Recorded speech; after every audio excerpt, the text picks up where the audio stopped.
We ask all commenters to begin by stating your name and relationship to Minneapolis Public Schools. Keep comments within the 2-minute limit or 4 minutes if using an interpreter. Do not mention identifiable information about individual staff members or students, and do not use profanity, insults, or threats. If these guidelines cannot be followed, I will provide a warning, and if needed, I will turn off the microphone and end your comment time. And finally, please remember that this is an opportunity for the board to hear from the public, so we will not respond in the moment to comments or questions. Staff, however, may follow up or connect with you based on your comment. Jennifer Davis, will you please come to the podium and begin your comment?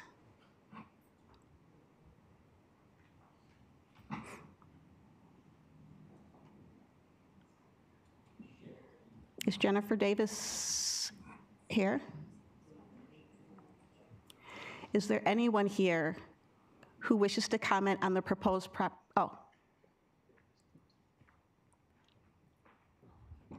all right. Is there anyone here who wishes to comment on the proposed property tax levy?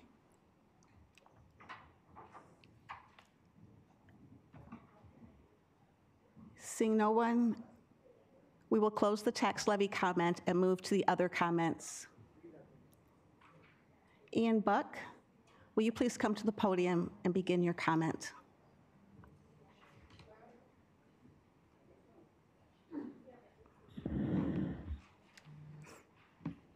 Good evening, board members. My name's Ian Buck. I teach at the Minneapolis Online School. I'm here to speak about divesting Minneapolis Public Schools funds from fossil fuel companies. This is a topic that I became aware of earlier this spring when St. Paul Public Schools started pursuing that as a an approach for decarbonizing our school districts. And I was very, very pleasantly surprised by how easy and straightforward of a process it was for them.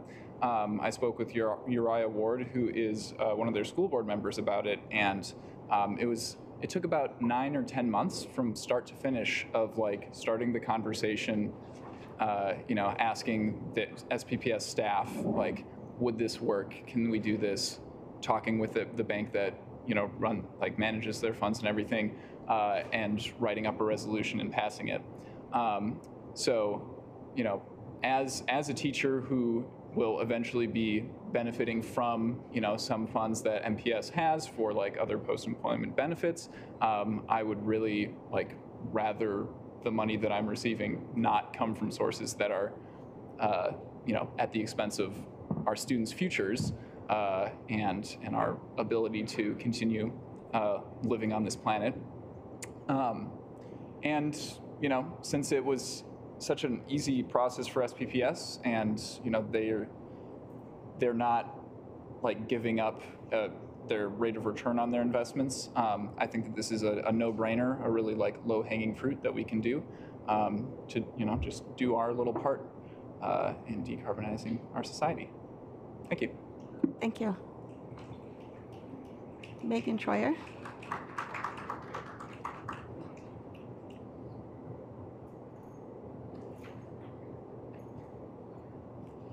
Hello, my name is Megan Troyer, and I am a school psychologist and MTSS lead at Bryn Mawr Elementary School. I'm also the parent of a Minneapolis Public Schools student. I presented to this board last winter about the success we've had at Bryn Mawr with implementing evidence-based small group interventions for struggling students in an MTSS model. However, last spring, after 2 rounds of budget cuts, we had to cut one of our interventionists to part-time, cut my MTSS position to 0.5, amongst other cuts. We had the capacity, the people, the training, and the tools to meet students' academic intervention needs, but our capacity was cut along with our budget. So I was surprised to learn that this board recently approved $3 million to pay 2 private firms to provide virtual tutoring to students in need of academic interventions this school year. This program, which MPS is calling high-dosage tutoring, will pull students away from their teachers and put them in front of a computer for 30 to 60 minutes 3 times per week to work with an online virtual tutor who doesn't know them, whose training and qualifications are unclear, using methods that are unspecified. Nothing about this is best practice. So I'm troubled that instead of investing in MPS staff by funding and training interventionists in our schools, or using the money to expand any of the intervention models or tutoring programs already being used successfully in various Minneapolis schools, such as Reading Corps, Math Corps, Reading Partners, Press, Groves, to name a few. Instead, this board would give away $3 million to outsource academic support to private agencies online. Although the contract awarding these two agencies $1.5 million each for this school year alone has already been approved, I urge the board at the end of this contract to not outsource academic support for our students moving forward. Thank you. Thank you. Hi, Robert. Thank you.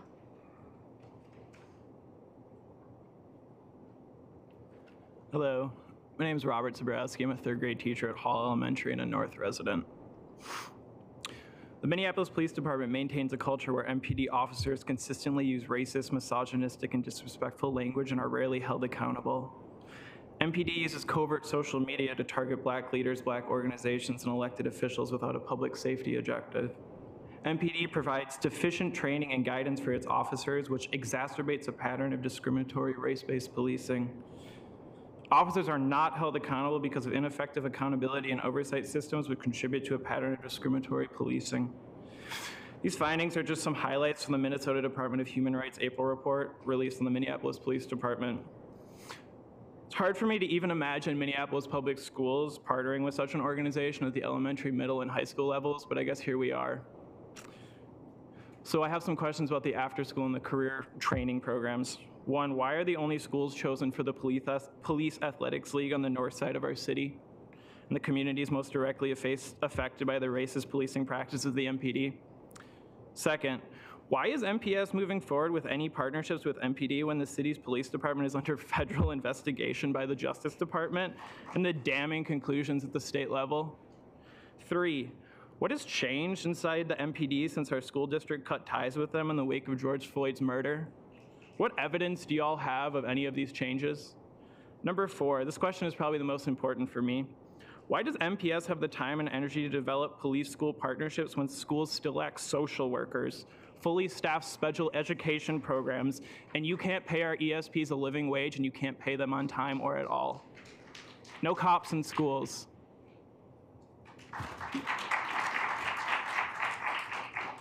Thank you, Karen Maverick.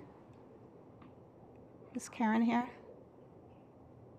Kulia Pringle?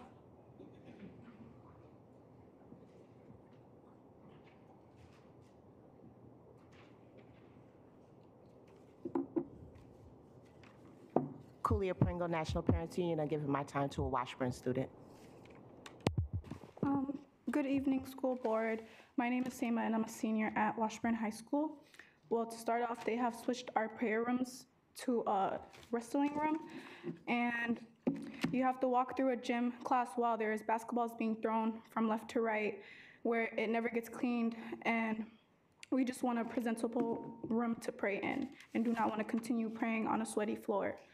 Washburn High School has put up protocols for us Muslims to pray there. They set up their own rules and regulations that stops a couple of Muslim students to pray. Ms. Turpinning has refused someone to pray due to them being tardy or their grades. They have been saying that they could take it away like it's a privilege. A privilege is getting you going outside for lunch taken away. She is trying to take away praying from us. She has violated our rights that were given by the government. Government rules that is higher than a protocol they made in a room at a public high school. Praying isn't a privilege, it's a human right. Since when has schools been given the right to stop a child from peacefully practicing their religion? What happened to freedom of religions? Just because of a tardy, the student cannot pray? There is a civil rights violation, and there are laws to protect people's religious practices, and these laws are above their made-up school protocol. The First Amendment law. What they could do is inform our parents of our grades and our attendance. Our prayers does not correlate to it at all. Praying is an obligation. Religion or a human right cannot be taken away at school. The administrator at Washburn High School makes me feel unsafe, unseen, unheard, and are hushing other students up, but I will use my voice. We're Muslim, and our religion foundation is built off of peace. Help me as I bring peace upon this error that will hopefully be corrected. Thank you.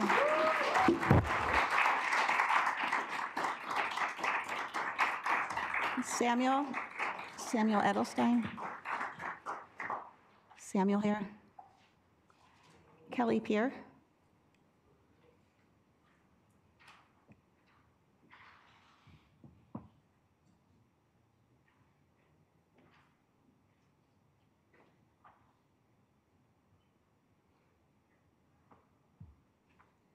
Hi, my name is Kelly Pierre. I am a Minneapolis resident. I am a parent of a Minneapolis graduate, a current Minneapolis student, and I'm also a teacher in Minneapolis, and I've worked here for 23 years. I am concerned about the high dosage tutoring that I had no idea what it was, still don't really understand until last week when I received an email saying that 2 of my students, newcomers who've both been in the country for less than 2 months, are now slated to go to this newcomer tutoring. We don't know who's leading it, where it's happening within the building, what are these people's credentials. Newcomers need natural language to do learning. They learn best in natural environments. What's more natural than kids playing and working within the classroom? I'm also wondering who suggested this to start with. If we are so short on money, how can we spend $3 million to sit children who are under 6 years old, which according to state law, we can't set them in front of a screen without somebody working with them, like interacting anymore, for more than an hour a day. And if kindergartners aren't supposed to be on the computer, how would they do this program? My next thing is e-learning days. How is this going to work when kindergartners are not supposed to be on an iPad? We can't do Seesaw, they can't do Dreambox, Lexia, or anything else. They're not gonna know how to log in. My students are lucky enough that most of their families have nannies or parents who will be working from home. That is not the case for the majority of the students in this district, and that has to be considered when you consider e-learning days versus snow days. That shouldn't be taken from them. Thank you. Thank you. Christian Crabtree.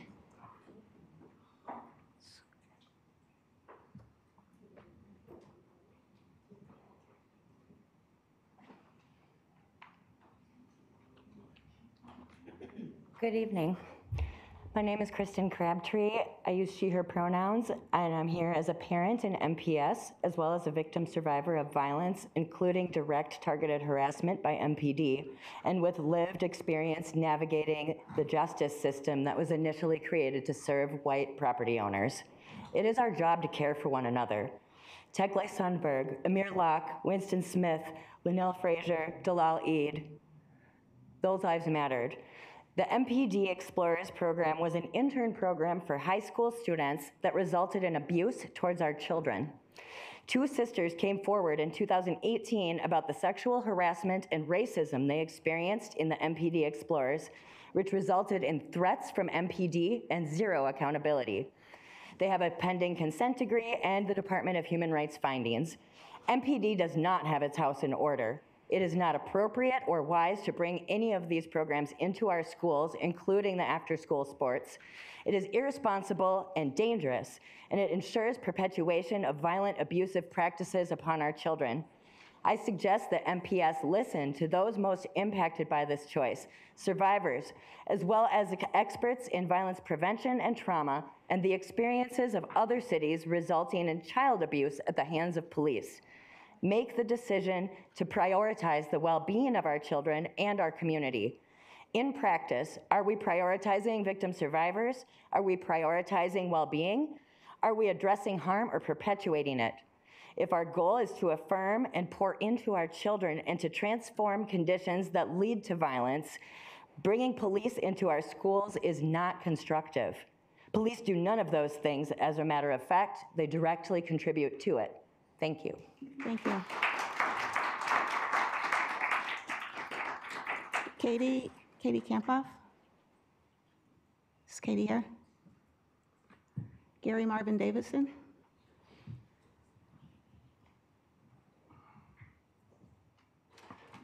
Gary Marvin Davison, New Salem Educational Initiative, just about a 12-minute walk from the Davis Center, teaching students academically abused for decades by the Minneapolis Public Schools, but with much better prospects under this remarkable interim superintendent, Rochelle Cox. There was an exquisite moment in the last school board meeting after most people had left when Director Jourdain asked a very responsible question echoed by Director El Amin as to whether the high dosage tutoring was going to be worth the cost. I looked over at Amy Fearing, Senior Academic Director, and there was a gleam in her eye, a fire that you see from a Tom Brady or a LeBron James, and she said, "I got this one." Director Caprini said, "Is there anyone here who can speak to it?" And Amy was effectively saying, "Oh yeah, I can." Interim Superintendent Cox set the context. Sarah Hunter, in her usual clear way, spoke to the question too and helped to set the context. And then Amy said, "We did this vetting carefully.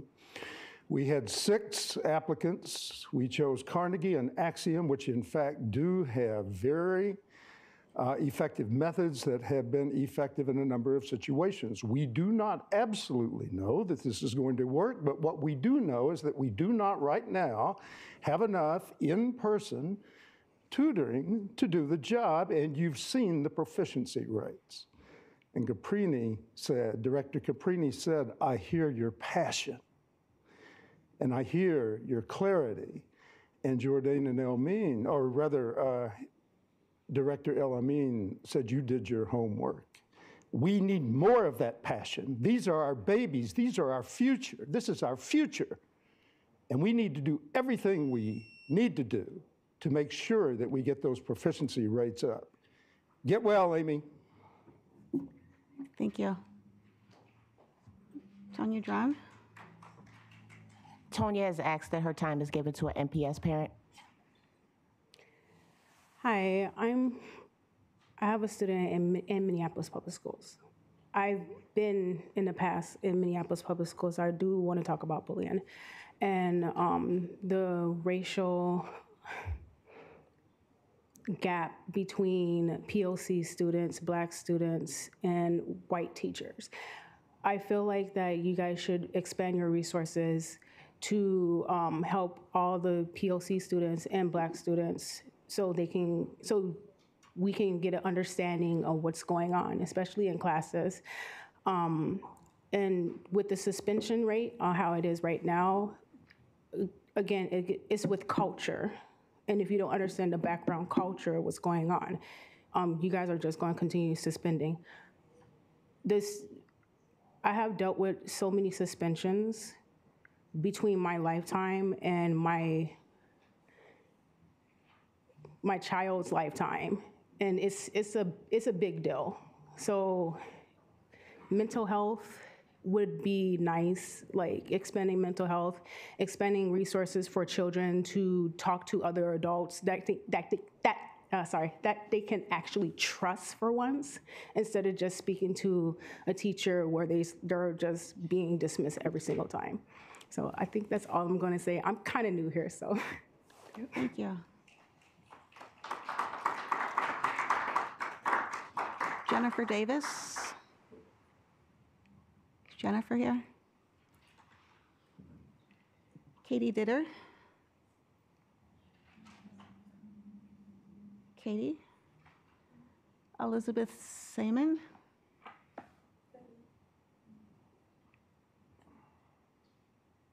Brianna Harder.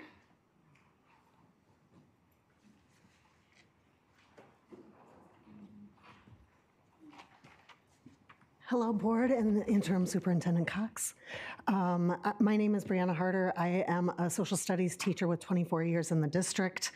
In our schools right now, I'm at Henry. We are currently being charged with creating bell schedules for next year. And there is a significant, huge systems change that is happening affecting those bell schedules. We don't have the information we need to make some critical decisions right now. As an example, you're going to be voting on the bell schedules according to tonight's agenda. We have entered in at Henry to those conversations not knowing this. And so a lot of the conversation is off the timeline of the school board that we just learned about this weekend.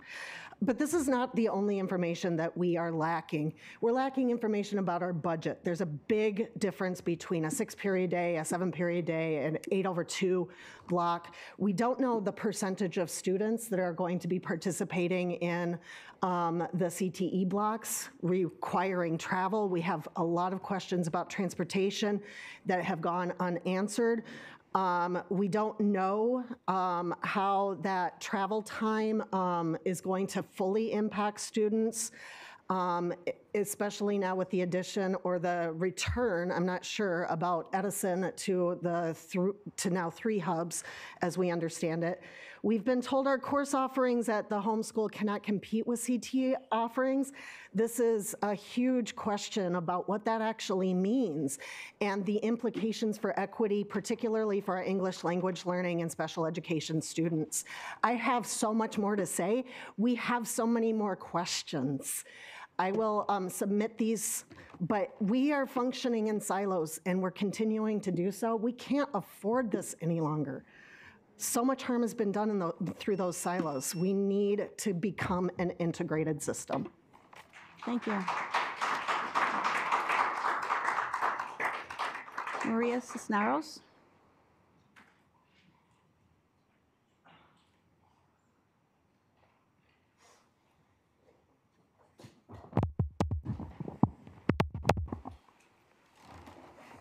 Buenas tardes, superintendente, asociados y miembros de la mesa directiva. Good evening, Superintendent and members of the Council of the Direction here. Mi nombre es María Cisneros. My name is María Cisneros. Soy parte del Sindicato Nacional de Padres. I am a member of the National Parents of Minnesota Union.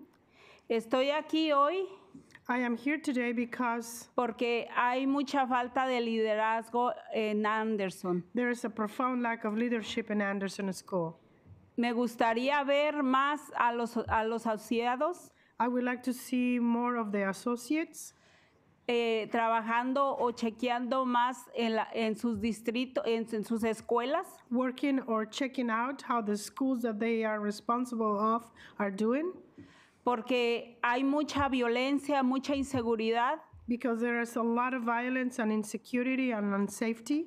Y no están poniendo atención a la seguridad de nuestros niños y nuestros jóvenes. And they are not paying attention to the safety of our children and our youth. Me gustaría ver también a cada uno de los directores que les corresponde su distrito. I would like to see more of the directors that are responsible for specific districts. Que vengan a chequear cómo está cada uno de sus distritos, de sus escuelas públicas de Minneapolis. To come and check how your subdistricts are doing in Minneapolis Public Schools. No queremos que los niños haya más cuartos de cárceles. We do not want more cells in jail, do we? Porque piensan que nuestros niños son problemáticos. Because you think that our kids are trouble. Pero no están viendo las necesidades que están pidiendo a gritos nuestros niños de color por la falta de que no están poniendo atención aquí en la mesa directiva. But you're not paying attention to the screams of help that our children of color are indicating to you because you are not doing your job. Le doy gracias a la directora Cerrillo, que es la única que he visto trabajar. I would like to express my gratitude to Directora Cerrillo because it's the only one that I see doing her job. En su distrito. In her district. Y en otros distritos que no le corresponden. And even in some districts that do not precisely belong to her. Necesitamos ver a los otros directores en sus distritos trabajar, haciendo su trabajo y ver las necesidades de nuestros jóvenes y nuestros padres de familia. We would like to see you, all the directives, doing your job in your areas where you're supposed to be and paying attention to the needs of our children and our parents. También necesitamos que haya más liderazgo de los enlaces comunitarios We also would like to see more leadership with the cultural liaisons en la búsqueda del superintendente que se va a postular. in the pursuit of seeking the new superintendent that it will be proposed. Para proporciones de liderazgo de la mesa directiva. In order to have an increase in the leadership in this council. Tienen que ver los intereses de nuestros estudiantes de color y nuestras familias. Gracias. Y van a hablar ellos también un poquito porque hay mucha necesidad de la voz de nuestros estudiantes de Anderson y los papás. You have to look out after the interests of our children and our youth, and you need to show leadership, and there are two other people that will intervene today. Good afternoon, my name is Jasmine. I am a 7th grader in Anderson Middle School. There are a lot of racist and fights in my school, and I just want you guys to have more security in the hallways, and yeah.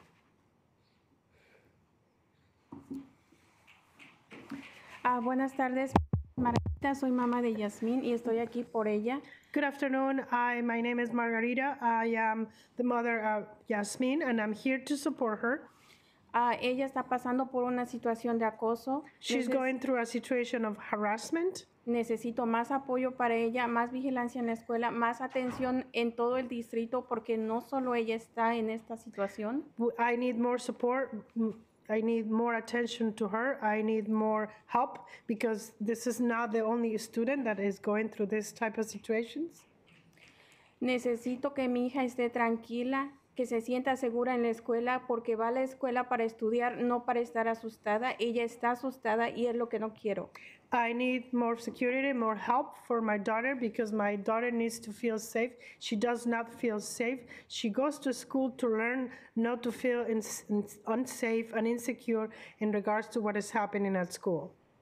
Y a mí también necesito estar tranquila. Si yo voy al trabajo a trabajar, yo quiero estar segura de que mi hija está segura en la escuela. No quiero que la vayan a golpear. And I need to be calm to know that if my daughter goes to school, she is learning not being afraid of being punched. Ella necesita seguridad, no solo ella, todos, y ella está asustada. Necesito que esté bien, que esté tranquila. Necesito que vaya y que esté segura. She's not calm, she's unsafe, she's scared, and I need her to be calm. If I go to work, I need to know that she is safe, and we need to solve it. She needs to be safe and secure and have security that she is learning. Necesito, por favor, que pongan más atención en esa escuela. I need you to please put more attention, pay more attention to that school. Necesito de su ayuda y eso espero, por favor. And I need your help, and I hope I get it. Gracias. Please, and thank you. Thank you. Gracias. Gracias. Randy Edelstein? Is Randy here? Joshua Hermeding? Sorry if I mispronounced that.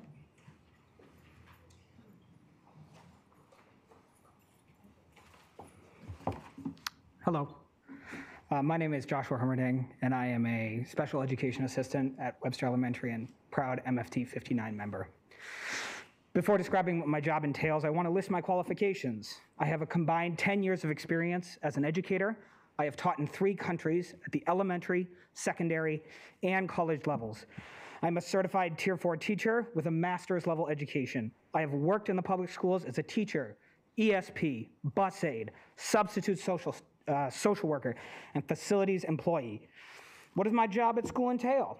Well, I work one-on-one with a student who needs both physical support for motor skills as well as physical adaptation of curriculum.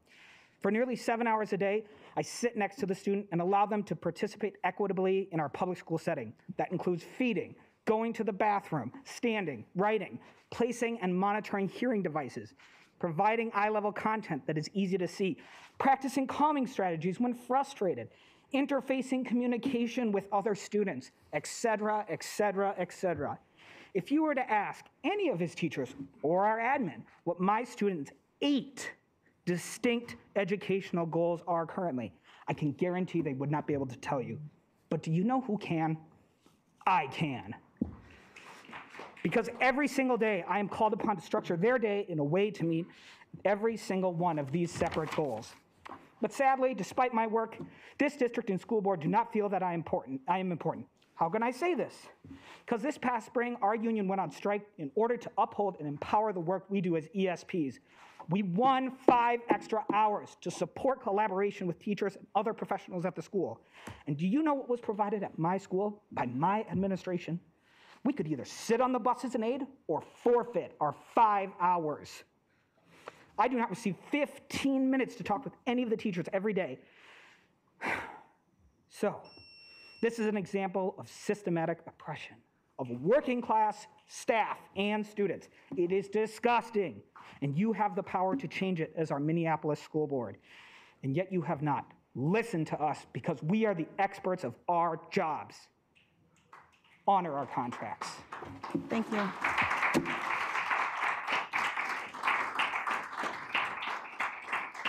Ken Shane. Is Ken here? Christy Main, sorry.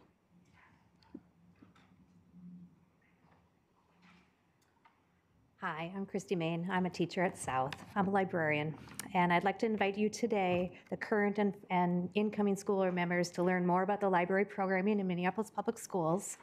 Historically, Minneapolis has had robust library programs until 2013, and that's when the cuts to the librarians started. Today, the majority of our sites do not have librarians. Those cuts have had a direct impact on your literacy, equity, and sustainability goals of this school board. Librarians teach standards that are necessary to meet Minneapolis goals, but by not requiring licensed librarians at each of our sites, our students are missing key instruction in literacy, literacy programming, research, digital literacy, information literacy, digital citizenship, inquiry, coding, and more. When we do not provide access to library standards, we leave our students unprepared to meet the college library standards set by the Association of College and Research Librarians. As a result, our students struggle more academically than a student who has access to standards in other districts and other states. Our students will also struggle more in the workforce. If for no other reason, Minneapolis should staff librarians because of sustainability goals. Librarians are trained and skilled in managing millions of dollars of your assets. When librarians manage the distribution and circulations of textbooks, curriculum, library books, and technology, Minneapolis saves money. I ask that we change the tide and support predictable staffing of all librarians and all specialists at school sites. And to view the staffing recommendations for libraries, I'd like you to reference the Minneapolis budget tie-out recommendations of 2022-23. And I would like you to contact us to learn more about the new library legislation proposed right now at the state level, and to learn more about what we do in the schools so we can support the Minneapolis goals. Thank you. Thank you. I see that a lot of people didn't speak. Is it okay if I speak about another incident? You could have signed up for this. We have. No, I was just. Is it just the one or both of you? Just me. Yes. Okay. Can we get 2 minutes? Thank you. On November 18th, I got hate crime threats. Someone told me that they're gonna rip off my hijab, and I got sent back to class, and I didn't get help afterwards at all. They tried to hush me and my friend that got threatened by the girl, and the girl was left at school, and they weren't ensuring my safety. They told me that I can go hide in a room if I feel unsafe here. And they did not suspend her, did not give her any consequences. And I was told that the resolution that you are looking for is not the resolution that you're gonna get, quotations. And I have video proofs of this going on here at the school, and that's all. Thank you. Okay. Well, staff member wants to speak with you. Still out in the lobby. Yeah. I've already talked to her. Okay. All right, perfect, thank you. All right.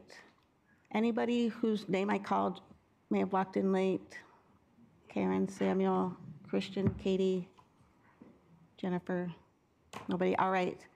I want to thank everyone again for taking the time to share your perspective and thoughts, concerns with us. We will now take a 10-minute recess. Directors, we will reconvene at 7:42. 6:42. Thank you. 6:52. 6:52. Fix the mics.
And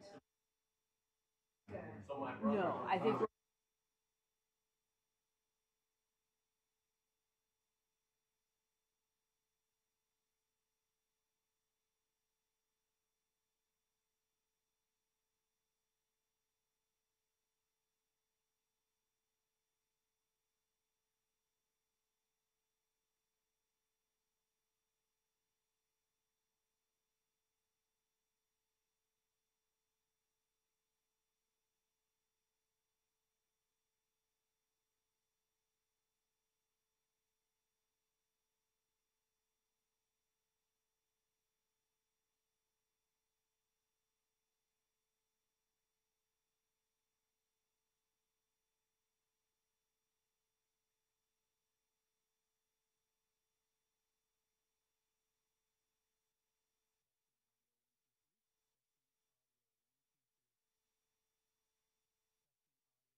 That sounds great. Testing audio 1 2 3. Testing audio 1 2 3. Testing audio 1 2 3.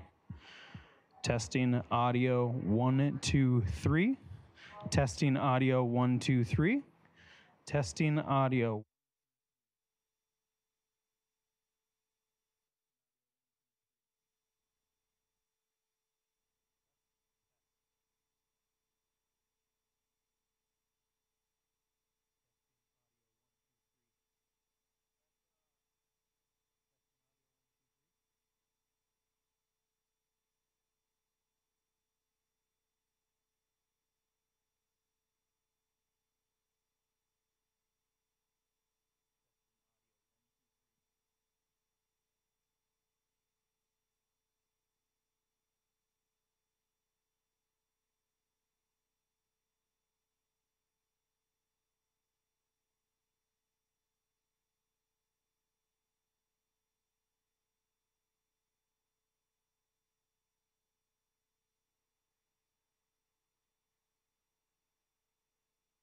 Testing audio 1 2 3. Correct. Testing audio 1 2 3. Testing audio 1 2 3. Sounds okay. Yes.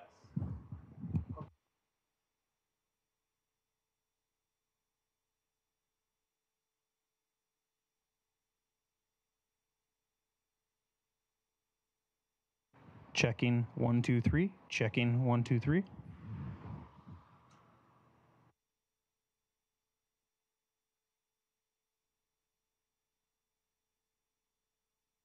One second.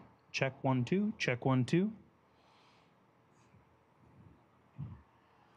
Check 1 2. Check 1 2.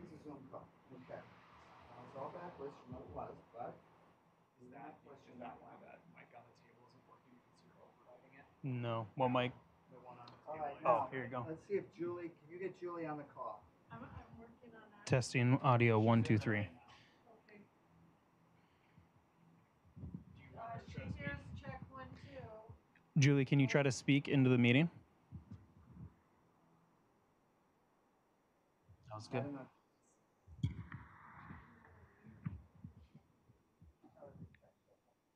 Can you give us a check 1, 2? We can hear you, Julie. That's good. Thank you. Check 1, 2.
Yeah, like she's.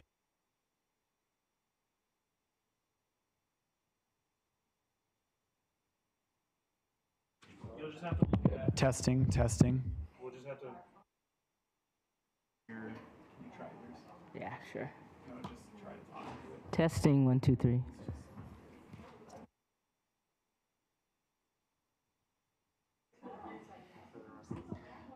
The lights. No, but it's working. Like we just So you'll just have to monitor it. Sorry.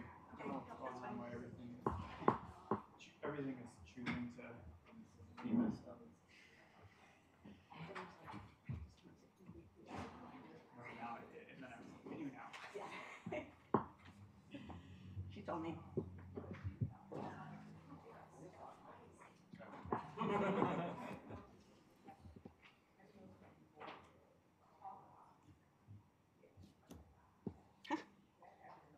7:52, 7:50, 6:52.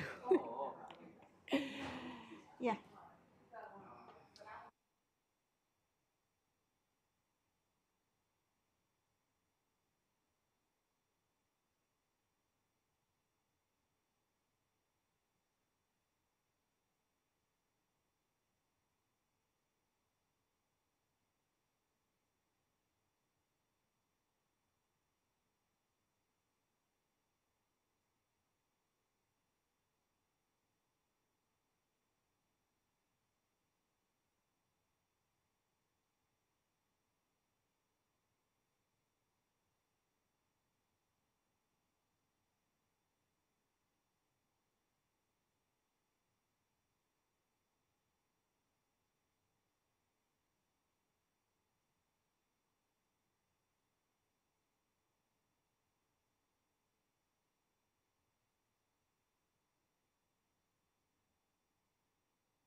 So they're broken as well.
I will now call this meeting back to order from recess. Our next item is a presentation of the fiscal year 2021-22 annual external financial audit. Interim Superintendent Cox, will you please introduce this item and the guest presenters? Yeah, thank you very much, Chair Ellison. I think before I start, I just want to say public comment is certainly really I'm glad we have it, that we have a chance to have a face-to-face interaction with our public, our staff, our students. I do want to say that for our high-dose tutoring program, we also have the belief, as did the teacher who was up here, that kindergartners should not be a part of that. And during the break, I appreciate the staff who checked into it to make sure that those students were not in our high-dose tutoring program, and we'll work with the school tomorrow to see what happened there.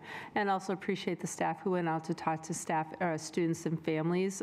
We take those claims very seriously, and we'll make sure that they get resolved. So just wanted to say that before moving on.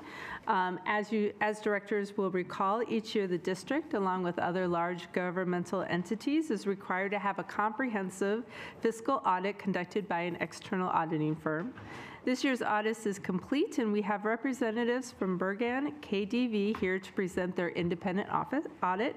Welcome to the team, and please introduce yourselves and go ahead with your presentation. Thank you, Superintendent Cox, Chair Ellison, and members of the board for having me here tonight. My name is Andrew Grice from Bergan KDV, your independent auditor, here to present the audit for the year ended June 30th, 2022. The first slide that we have for you highlights or summarizes our independent auditor's report, and that report highlights the responsibility of management. It's management's responsibility to prepare the financial statements, and it's our job as your auditor to come in, test, examine, and look at the underlying documentation to support the numbers and disclosures in your financial statement to base our opinion on. We are giving a clean, unmodified opinion on the financial statements. That's the best that we can give as your auditor, and that means this is a true and accurate presentation of the financial position and changes in financial position at the end of the year in all material respects. We also issue our report on government auditing standards. This report has us consider internal control over financial reporting, and we're required to report any significant deficiencies or material weaknesses in internal control that come to our attention as part of our audit process. We had two findings, one material weakness. We did propose, or actually the district identified a prior period adjustment that was made to correct the beginning balances for two funds, but there was no net change in fund balance for the year. And then there was also one significant deficiency for lack of segregation of accounting duties. That particular finding was at a material weakness level last year, so there was significant improvement in that area to lower the severity of that finding to a significant deficiency level.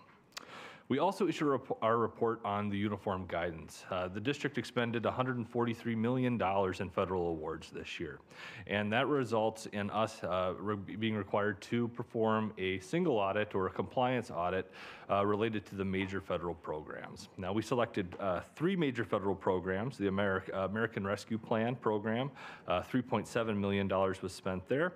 Title I, $25 million was spent in that program, and the Education Stabilization Fund, which is the COVID-related dollars, $74 million was spent in that program. We are issuing a clean, unmodified opinion on compliance with those programs. So that means that those dollars, based on our test work, were spent according to the compliance requirements that are outlined for those particular programs. And we also had no deficiencies in internal control related to those programs. So a clean, single audit report. Last, we issue our report on Minnesota legal compliance. The Office of the State Auditor has legal compliance guides that outline certain statutes that we're required to report on if we become aware of any non-compliance with those statutes. And we had no findings to report in regards to Minnesota legal compliance. The other report that we issue here, beginning on the next slide, is our communications letter. The communications letter includes all of the required communication that we're required to provide in accordance with audit standards, and it also highlights some financial analysis. And we took a look at some budget to actual results and also some trend data, and we wanted to begin by taking a look at that budget to actual result. And the board approved a budget for 2022 that called for revenue of $653.9 million, expenditures at $655.5 million, and the plan was to spend down fund balance by $1.6 million for the year. When we take a look at actual results, actual revenues came in at $643.2 million, about $10.7 million or 1.6% less than anticipated. The main factors there was state sources of revenue. There was less enrollment than anticipated, and also that generated about $6.8 million of the variance there. And there was also less investment income than anticipated. That was budgeted at about $3 million, but was actually negative at the end of the year due to the poor market conditions at June 30th. On the expenditure side, expenditures came in at $648.1 million. That was $7.4 million less than anticipated, or about 1.1% less than anticipated. And that was mainly due to vacant positions that weren't filled, less students being served with a decrease in enrollment, and less special education costs. And those variances there were offset with some lease activity due to the implementation of a new accounting standard, GASB 87. As a result of current year operations, fund balance increased $18.9 million to $145 million at the end of the year. And the unassigned portion of fund balance, that's the metric for financial health that the district uses. There's a policy to maintain a minimum unassigned fund balance. That decreased $1.5 million to $53.6 million at the end of the year. Now, going on to the next chart, just wanted to highlight the state sources of revenue, which is the most significant component of revenue for the district. And about 2/3 of that comes from the state of Minnesota of total general fund revenues. And the majority of that comes in the form of general education aid. Now, general education aid is based on a formula, and that formula starts with the general education aid formula allowance. And for 2022, that accounted for $6,728 per pupil unit. Next, we'll take a look at average daily membership, and specifically resident ADM. And these are the students that are within the district's boundaries. And the resident ADM decreased here for 2022 from 48,788 to 47,636. That was a decrease of about 2.5%, or 1,152 students. The next slide shows the calculation, or the pupil unit numbers here. Advancing one more slide. Here we go. And the first part of the chart shows the weighting that is applied towards the resident ADM. And that accounts for these weighting factors, and you get a 20% premium for secondary students, but also to calculate the pupil unit numbers, we have to take into account the open enrollment process. So as we saw with resident ADM, we did see a decrease in resident ADM, which decreased 1,184. And then we also account for students leaving the district for other educational opportunities, and then also students from other districts coming into the district. And the pupil unit gain decreased from 1,871 down to 813, and the pupil unit loss increased from 20,825 to 21,060. And that resulted in a net decrease in pupil units served from 34,139 to 31,661. That was a decrease of 7.3%, and that's the largest decrease that we have presented here in the 5 years. The next slide shows, and this is just another graphic of that, just showing the 5-year trend, showing that decrease in enrollment. The next slide here shows general fund sources of revenue, and general fund sources of revenues increased 6.5%, or about $40 million. Now, as we saw, state sources is the largest component of that, and with the decrease in enrollment, we saw a decrease in that category of about $16 million. Local property taxes decreased $3 million, and that was offset by other sources, which increased $58 million. The majority of that is federal sources of revenue, and a lot of that is one-time pandemic-related relief that was provided for the districts. So that is that's why you're seeing that at the highest point in the 5 years presented. Next, we'll take a look at general fund sources of revenue, just a bar graph format, and going one more slide, we'll take again a look at the budget to actual results. And again here, seeing revenues coming in less than anticipated by about 1.5%, and a main driver there again, state sources of revenue due to less enrollment than anticipated. The next chart shows the makeup of general fund expenditures and the allocation by program. And expenditures in total increased from $585,000 to $648,000, but the makeup and the allocation by program was fairly consistent from 2021 to 2022. Going on to the next slide, we also show expenditures and the budget to actual results. And in total, general fund expenditures were $7.4 million, or about 1.1% less than anticipated. And again, that relates to vacant positions, but that was offset by lease activity. There were some significant accounting adjustments related to the implementation of a new accounting standards this year. And if you were to factor that out, the general fund was under budget by about 4.7%. And again, a lot of that relating to vacant positions.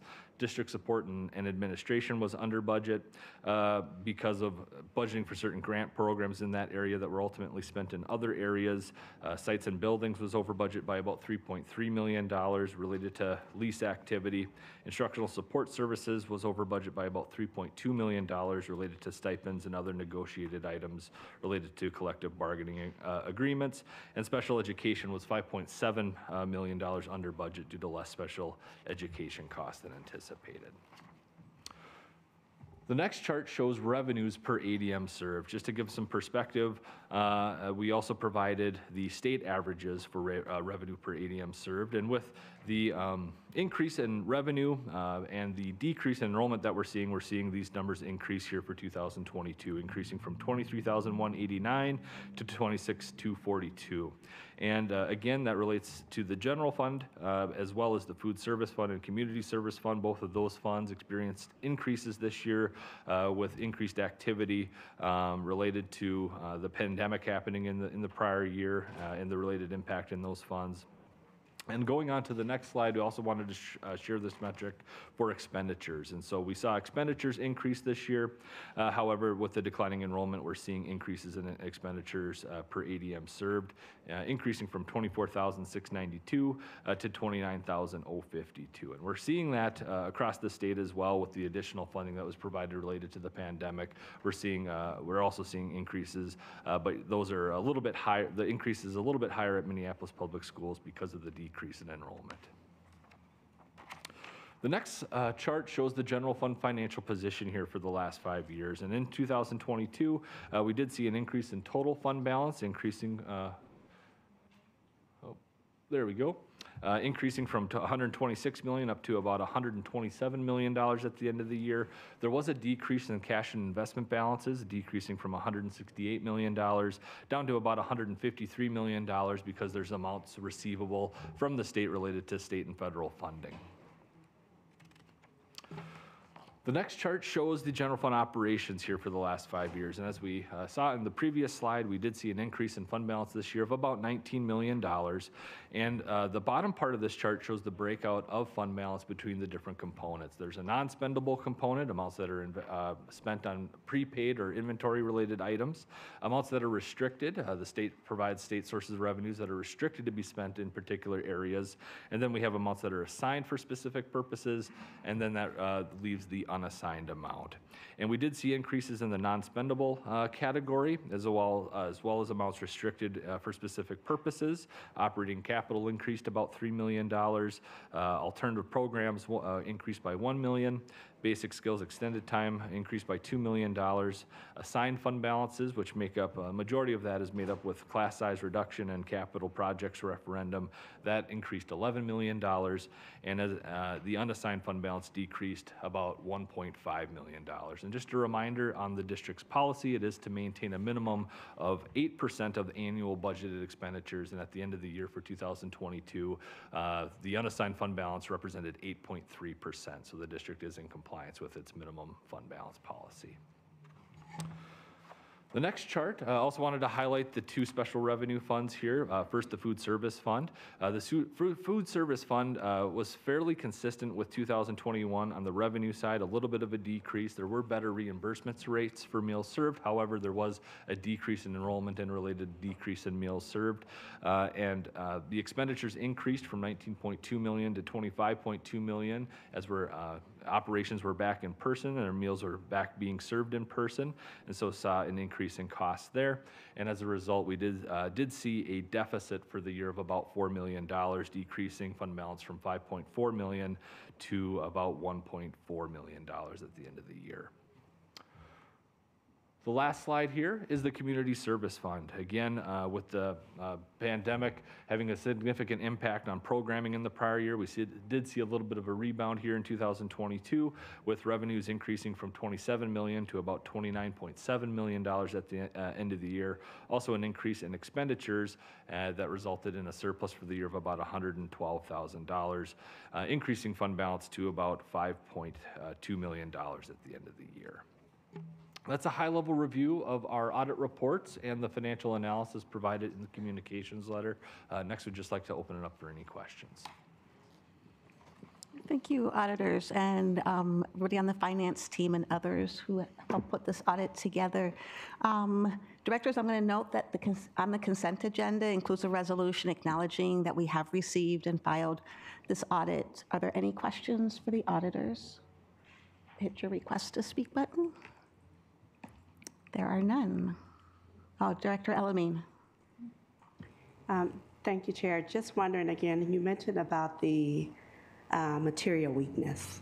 Sure. Can you say a little bit more about what that means? There was a certain expenditure in the prior year that was recorded in the wrong fund. So that was just a reclassification to ensure that that particular expenditure was recognized in the proper fund. Okay, thank you. Director Booker? You mentioned the desegregation, of funds that, usually, I was just wondering, what was the dollar amount of that entry where you noticed that it wasn't properly held, where someone might have the opportunity to misplace it or theft? What was that dollar amount? Are we talking about the segregation? Yeah, segregation of duties, yeah. So that particular finding is just related to the policies and procedures at the district and the roles that are in place there. So there were no actual instances of any misappropriation or anything like that, but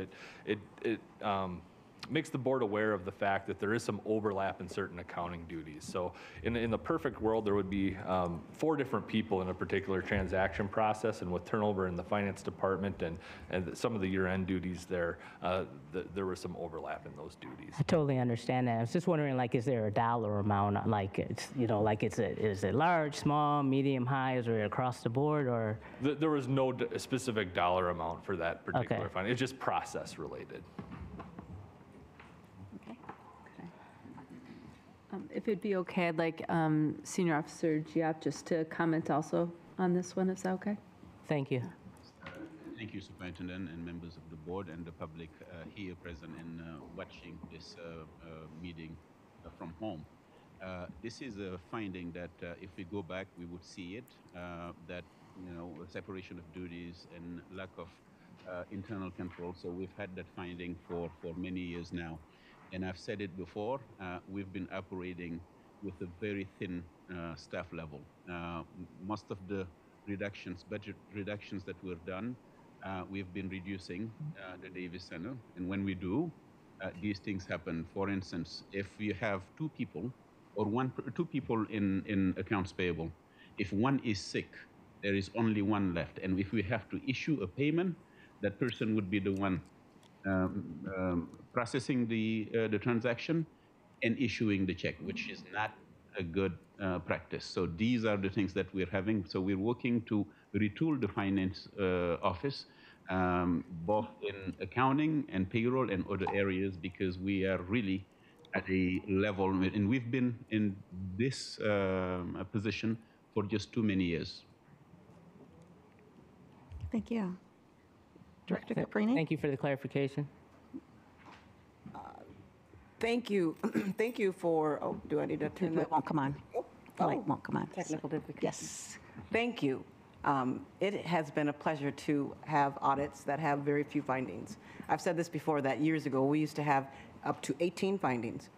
And it's my opinion that there were departments that were pretty heavy handed with supports in terms of people in positions.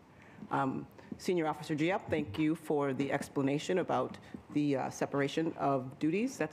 That goes to show that when people ask to make big cuts at the Davis Center, these are the outcomes that you receive. There are areas in payroll where we've had people come forward and talk about not getting paid. This is another really important example. So I guess I say all of that to let people know going forward that we do have departments that are in desperate need of employees, hiring employees, so that people can actually get paid, and so that we don't have findings in audits, because we went from years and years of 18, 20 findings down to 2, 3, now just these 2. So I applaud Senior Officer Giap and his staff for working within these shortages, and I just hope that the people in this space right now and the folks that are listening at home recognize when you start asking for cuts at the Davis Center, these are some of the outcomes that happen. We could run into a situation where there is a dollar amount that gets missed, and then what? Thank you. Thank you. Director Jordan? Thank you, Chair Ellison. Yeah, just to speak to the separation of duties. That has been just an ongoing thing since I got here on the board. Every year, you know, we just have an understaffed finance department, and yet the people in the finance continually do hard work. I mean, we won national awards 2 years in a row. We've been recognized nationally, statewide, et cetera, and yet we still are, you know, still understaffed. And I have been pushing. And the first time when I first got on the board orientation, then Chief Diop sat down and said, we're understaffed and we're working as hard as we can. And that was 2016. So we have not had, as far as I've been on the board since 2016, we have not had a fully staffed finance department. And this is not a slight to anyone, but I have consistently asked, can we please get a fully financed staff finance staff. And I know I'm not the only one up here that has said that. And I think moving forward, and especially moving forward with what we are facing financially, and we'll talk more about that tonight, the time has come to find every single available dollar to have a fully financed staff, especially going forward with where we are, again, like I said, where we are financially. Because can you imagine how good it would be if we had a fully staffed finance department, and the things that we could do to really maximize services for our students and our staff, and being available to move forward with that. So I hope that, again, my pleas for a fully financed staff department, or fully financed staff team does not go unheard again. But moving forward, I know that it's been talked about and is being worked on. So thank you guys again for coming here. I do save all your audits, by the way. Too bad we no longer print them out, but or get them in hard copy. But I save every single thing that I've ever gotten, and I do look back on your past audits that you guys have brought forward to us back when we actually got them in a paper booklet. So, and I've been able to look forward over the years and see the progress that we have done with our finance department here in Minneapolis. So thank you. They're about to get larger because this is the first year that the district will be submitting for the finance award at ASBO for a certificate in excellence in financial reporting. So that it'll be a bigger book going forward. Okay, thank you. Those last questions. Thank you, directors, for your questions. Thank you, auditors, for your work. Thank you. Thank you. Our next item is a brief update on the current year budget and an overview of the proposed tax levy, which is a requirement of the levy process. Finance team, please go ahead with the update and overview, after which we'll take questions.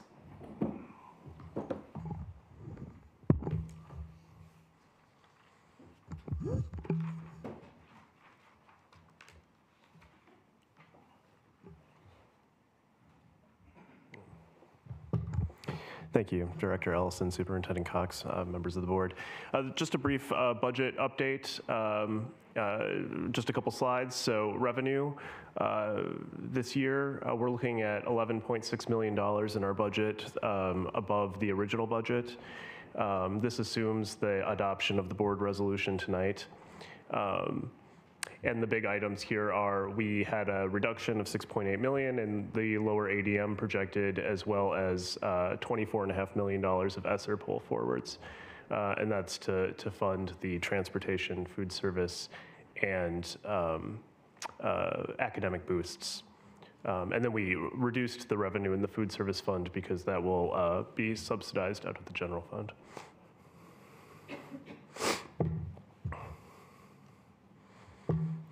Expenditures, we're looking at a general fund increase in our budget, assuming the budget resolution tonight is passed, of $26.1 million. So that would be $1.6 million in general operating is related to the $1.4 million for security enhancements and the $220K added for hot lunches at Wellstone. And then the $3 million pull forward for academic boosts, $16.5 million for increased transportation costs, and the $5 million ESSER pull forward to subsidize food service. So we're looking at a total operating expense in our operating funds of $20 million in excess of budget. And then in our non-operating funds, the only change that we've seen this year is the $12 million increase to fund the inflated costs at North High and the CTE Center construction.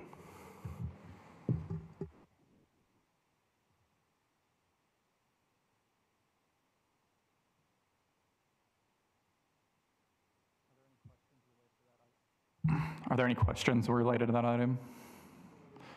Directors, hit your request to speak button if you have any questions. Okay. Seeing none. All right. Moving into our 2023 levy overview here with the truth in taxation. The purpose of this meeting, Minneapolis Public Schools has the taxing authority. State statute requires all local governments, cities, counties, and school districts to hold a public hearing prior to the certifying of their levy. Public comments must be allowed at or after 6 p.m., which occurred today. And the hearing must be held after the release of the property tax notices from the county. The notices contain information on estimated taxes as well as market value and other adjustments. These notices were sent up by Hennepin County in the month of November. Moving on here. Some basics of the levy. School levy authority is established in Minnesota state statute. This is operated through MDE. Levy includes items authorized by statute, which some items have restrictions and some items are less restrictive. And these are also voter-approved referendums as well. The 22-23 levy will provide funding for the calendar year 24 for the school year of collection between fiscal year 24 and 25, as we have June 30th year end. The receipt of our payments occur in May and October, split between our fiscal years, and the collections occur from Hennepin County. The levy amount very rarely can be increased, but almost always will be decreased after September 30th. There is a rare instance that we did see a slight increase in our community service fund this year.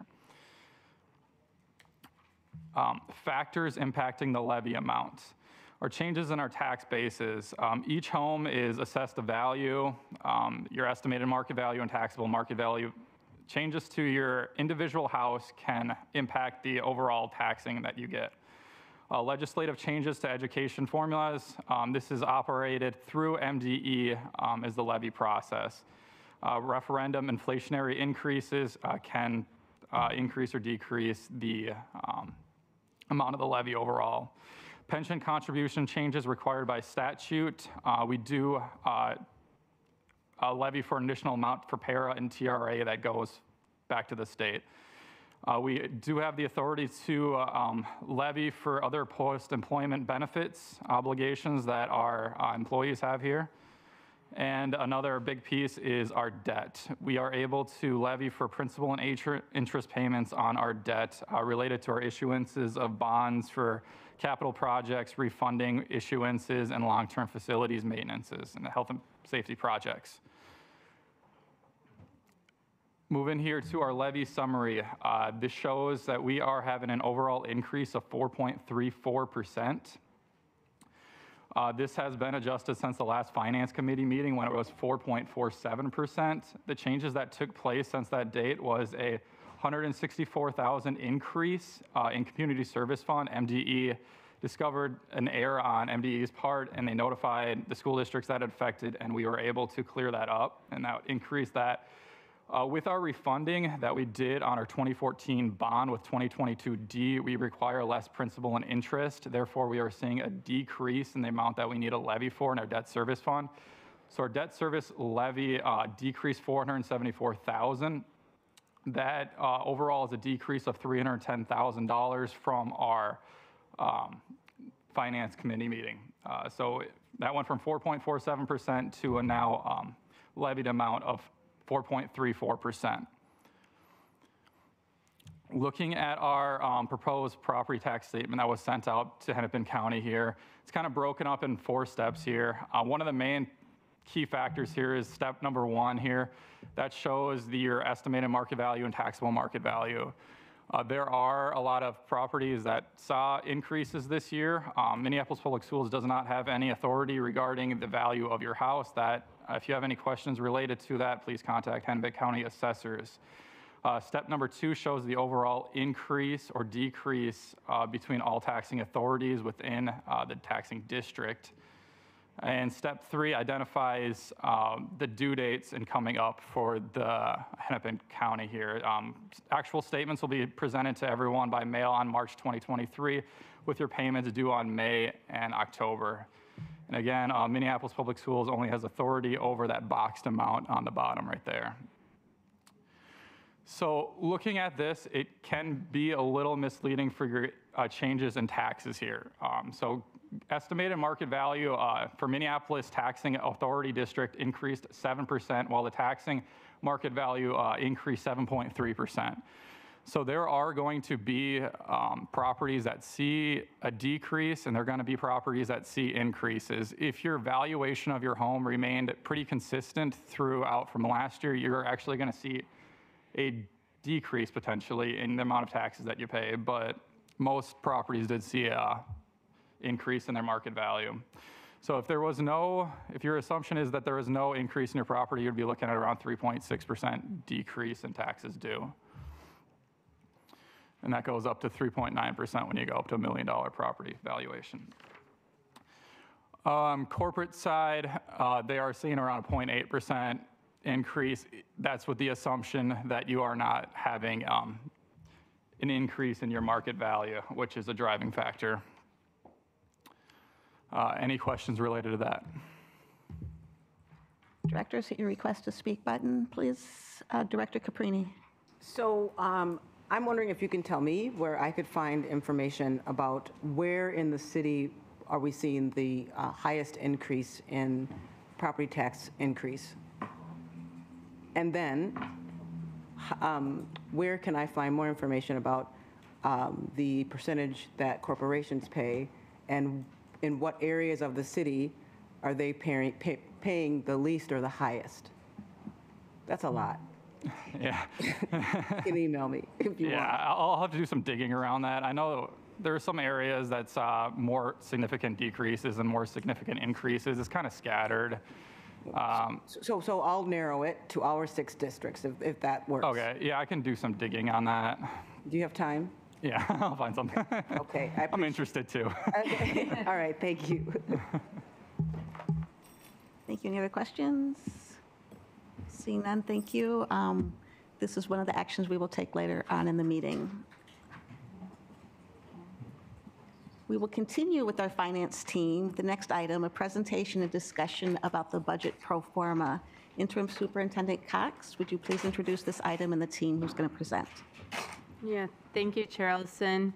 As they have done annually for the past several years, the finance team has put together a pro forma budget document, which is a set of status quo financial projections and parameters used to inform both short and long-term budget development process. The key phrase, as you will hear Budget Director Rothke describe in more detail, is status quo, as in continuing in the same way without significant changes, which is what we can all see is not an option. So the pro forma is not a prediction of what's inevitable. It shows us that we need to change course accordingly, and that's exactly what we'll do together.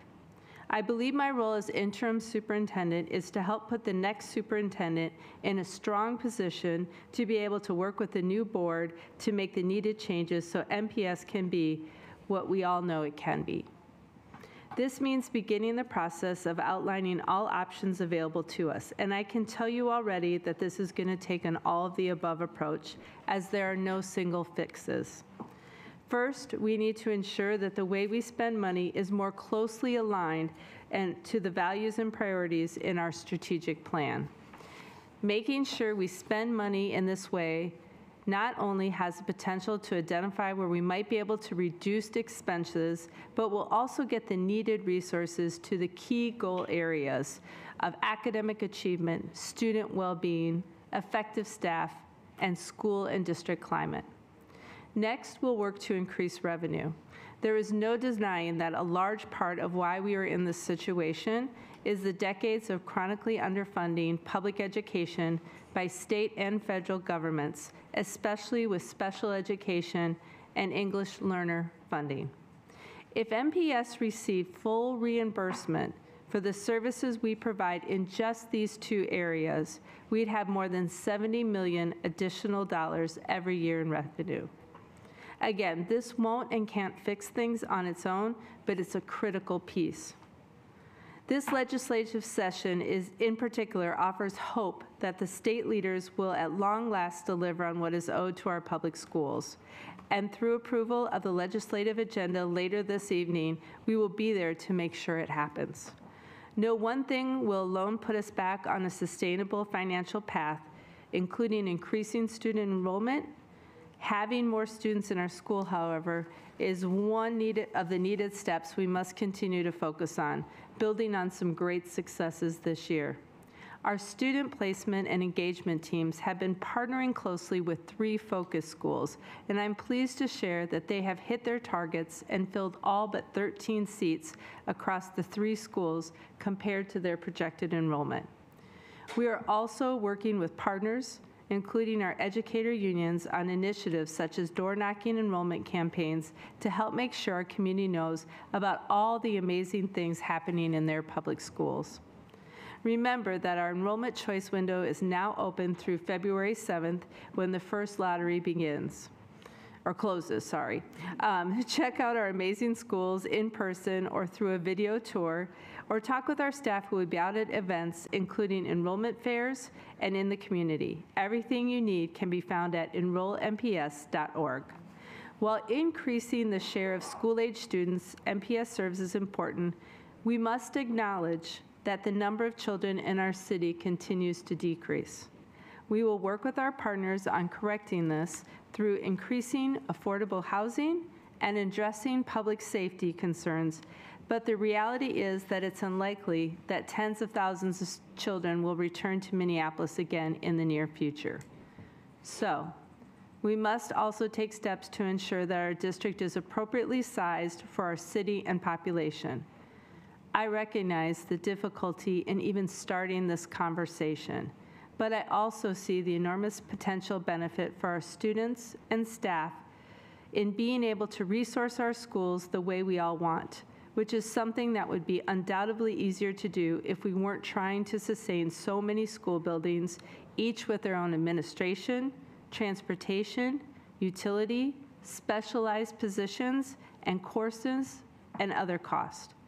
Especially this last one, but really all of these steps must be done in close partnership with students, families, staff, and community members, or none of them will work. We must again recommit in words and actions to fulfilling the promise of the key word in our name, public.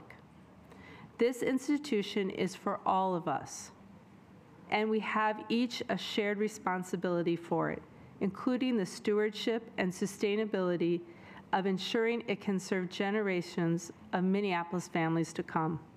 I know our community is ready to dig in to figure this out together, and I'm here with you. So, before I turn it over to the finance team to share about their projections more in depth, I want to again offer my assurance to the board, to our families, to our staff, and to our community that we will come out the other end of this fiscal challenge as a stronger MPS. The public school system in Minneapolis has been around for almost 150 years. It's constantly adapted, grown, changed, but it's always been the heart of our state's most important city, and it will continue to be so for another 150 years, even if it looks different than it did 10, 50, or 100 years ago. I'm honored to be a small part of this chapter of MPS's story. While it will be hard at times, I know this too will be a time in history where we will again rose to the challenge and emerged better for it on behalf of our children. Now, Chair Ellison, with your permission, I will ask our finance team to go ahead with their presentation, after which we'll be happy to answer questions. Team, please go ahead. Thank you, Interim Superintendent Cox.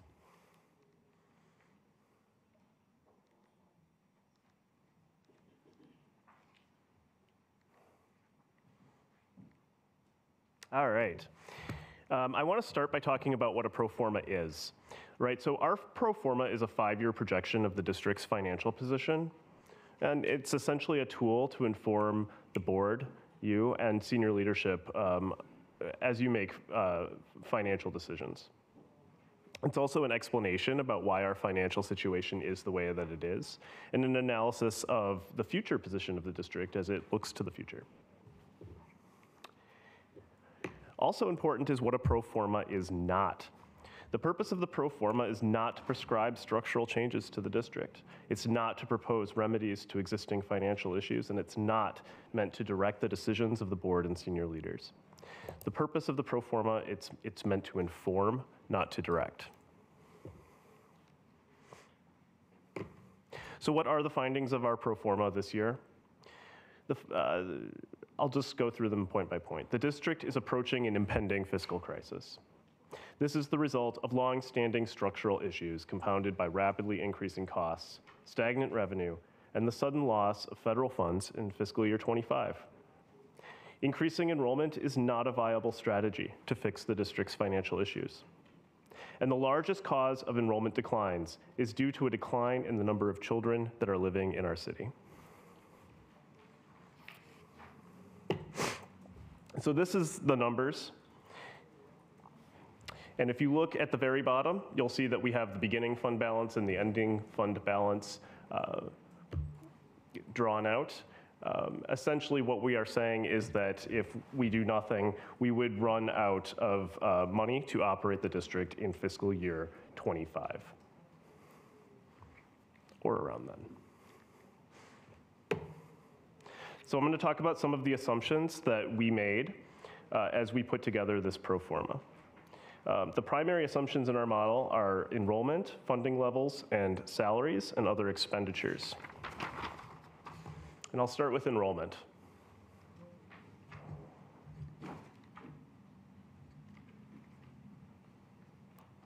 Am I missing a slide? I am. So I'll skip to this slide. So this is the change in enrollment counts for Minneapolis residents. So these are the change in Minneapolis, publicly educated Minneapolis residents who are, and where they are attending, right? So we have lost since fiscal year 19, well actually since fiscal year 18, we've lost 5,993 students through fiscal year 22. And it's important to note that charters during that time have picked up 807 students. And the open enrollment, other districts have picked up 367. So the net change of 4,819 to the bad is the number of publicly educated students that are no longer here.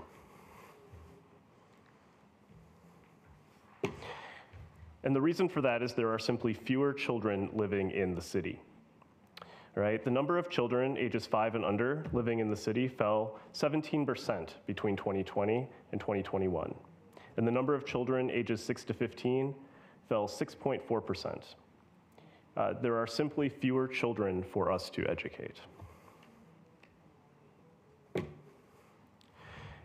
And when we look at the trend and we draw it out, we still expect to see slight increases, I think, in charters and open enrollments, but we expect the enrollment declines that we've experienced over the last 5 years to continue. We don't have any reason to believe that they won't, because we don't have any reason to believe that the demographic changes in the city will change. And our projection results in enrollment of just over 23,000 in fiscal year 28.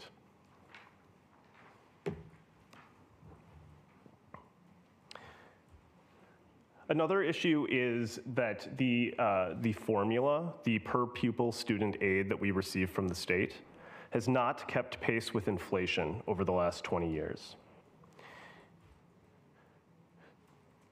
So if you look at the lines on this graph, this is the amount adjusted for inflation in today's dollars of the student formula by grade level. And it, except for kindergarten, which is the blue line, which went from half-day to full-day kindergarten in fiscal year 15. The lines have been dropping over the last 20 years. And had the per-student aid kept pace with inflation, MPS would have received an additional $26.8 million in basic aid this year.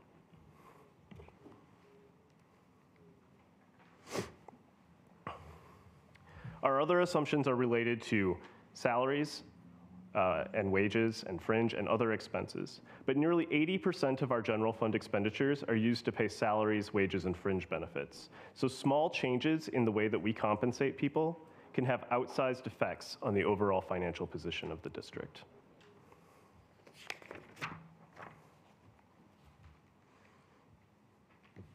We also factored in expected improvements to compensation. So this would be the total cost of increasing the cost of our collective bargaining agreements. If you look at the slide, the boxes that are shaded in gray are agreements that have already been agreed to. For all other agreements, we're assuming that there will be a 2.5% increase every year through the pro forma period. It's also really important to point out that we have not included the cost of our strategic initiatives in this projection. So we are not including any costs related to the strategic plan. And some of these costs will be high. For example, the strategic plan includes aligning curriculum to replacement to national standards, lowering vacancy rates, and pursuing collective bargaining strategies that increase the flexibility of the district. All of these will come with a cost.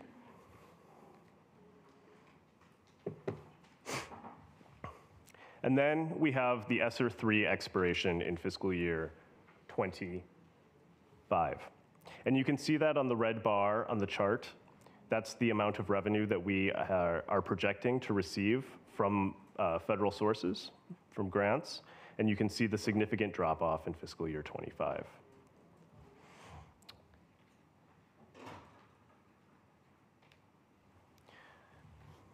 This will leave approximately $70 million in annual funding that will either require reduced spending or using the general fund balance. 1 year of operating the district with this sizable of a deficit will wipe out the general fund.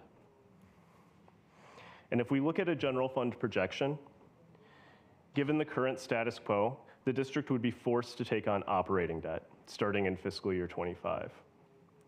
As revenue continually declines and expenditures compound on themselves, we see the increase in the fund balance, the operating debt increase at an increasing pace. And eventually the bottom will simply fall out.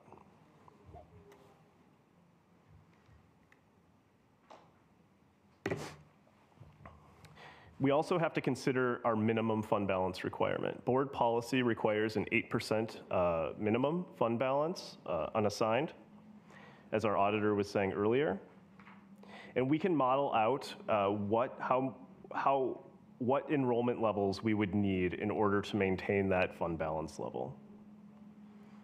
And it turns out that we would need about 40,000 students to maintain our fund balance policy of 8%. Essentially, the district is built for 40,000 students, and we have 28,000.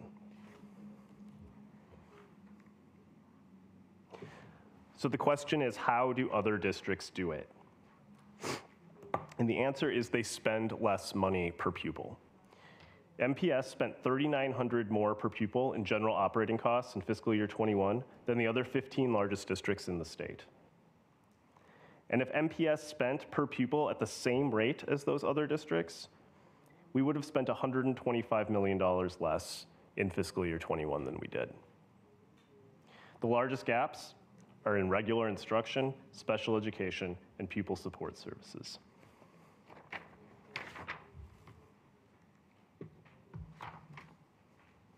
So why do we spend so much more money per student? We have significantly lower student-to-teacher ratios, and they drive increased costs. We have 9.6 students for every licensed staff member, according to MDE in fiscal year 21. And the other top 15 districts have 12.5, the state average being 12.3. And for our instructional staff, we have 13 students for every instructional staff, and that would be licensed instructional staff. The other top 15, it's 16.1.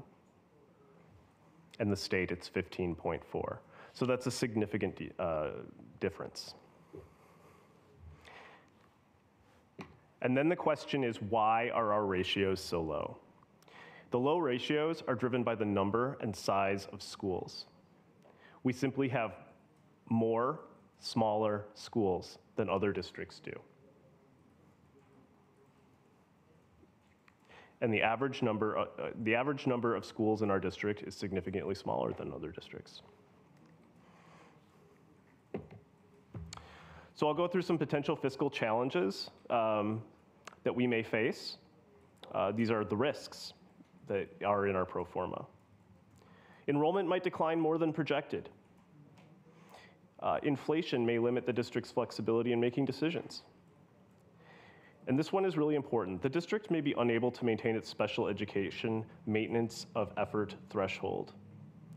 And what that means is that every year, the Minnesota Department of Education and the law is written so that we have to spend the same or more on special education as we did the previous year. So we can never drive savings through special education reductions. We always have to spend at the same levels or higher. The district may simply be unable to recruit or retain the staff needed to implement the strategic plan. Or the district may be unable to maintain its bond rating, which would make debt more expensive and make it harder to maintain our buildings. We do have a few opportunities. The strategic plan might drive incremental enrollment. It might work. I hope it does. The state legislature might increase the district's funding, and we're all hoping for that. So, in conclusion, enrollment is falling as families leave the city. As currently structured, the district faces an imminent fiscal crisis due to decreasing revenue and increasing costs. This is exacerbated by the use of COVID relief funds and, adjusted for inflation, state education aid that has not kept pace with inflation over the last 20 years. The district spends significantly more per student than other large districts in Minnesota. This higher per student spending is driven by low student to teacher ratios, which result from smaller, more numerous schools. And then on top of that, the strategic plan will require substantial ongoing financial commitments by the district in areas such as curriculum adoption, bargaining strategy, and expanded programming. I'll take any questions. Thank you. Thank you very much. Directors, please hit your request to speak button. Any questions, comments? I know we discussed this in finance a couple weeks ago. Director Arneson?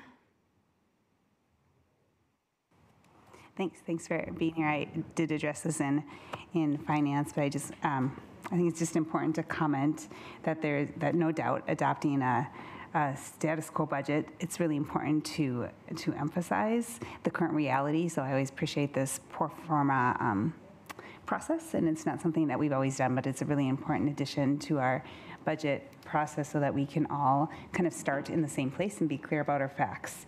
And I think I want to kind of do an and today to acknowledge that we've never passed a status quo budget. At least I haven't been one, and I'm going to know that our finance team puts together a budget, and I am 100% certain you're not going to recommend a status quo budget. So I just think it's important to emphasize that this is a kind of a level playing field. This is where we're starting, we're setting the field, and we're moved forward, as the superintendent mentioned long ago, earlier this evening, that moving forward, there's opportunities, and we make decisions. We intentionally make decisions every year, and we did that last year's budget as well. We made cuts last year. The auditor acknowledged that we had some vacancies that actually captured 4.3% in unexpected revenue, and some of those things will happen again. So I think there's a variety of opportunities, and I have full confidence that we will be able to find a path forward in creating a balanced budget, just as we have passed the past number of years. Thanks. Thank you. Student representative? Thank you. Thank you for your presentation. You kind of touched on this too, and you might have gone more in depth. But are other districts in the state kind of seeing these same issues that MPS is facing, like declining enrollment and families leaving cities? I know maybe not as severe as MPS is facing with the financial crisis, but how are these other districts kind of combating these kind of same impacts, I guess, if that makes sense? Yeah, I don't have specific data with me, but the anecdotal evidence that I've been hearing from other districts is that they are also experiencing enrollment declines. due to demographic changes in the country as a whole. I mean, this is a nationwide phenomenon. Our enrollment declines have just been compounded by other factors, I think. Okay, thanks.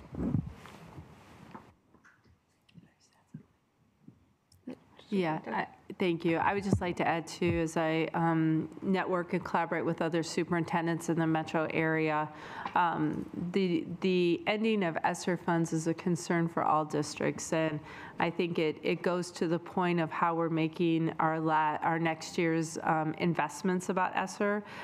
We've been, Senior Officer Giap and I have been talking about we need to be really careful with those funds and make sure we understand those are one-time funds, as which we did with high dosage tutoring, knowing that those are not funds that we can continue to invest in over the years, but that they will be gone. So I think that's a concern that I'm hearing across districts also. Thank you. Director Inns? Thanks, Madam Chair. Is this not working? Is that? We can hear you. The light. Oh, just the light doesn't come on. Okay. Thanks for the sobering presentation. Just a couple, there's a lot of things to dig into and to talk about and to consider.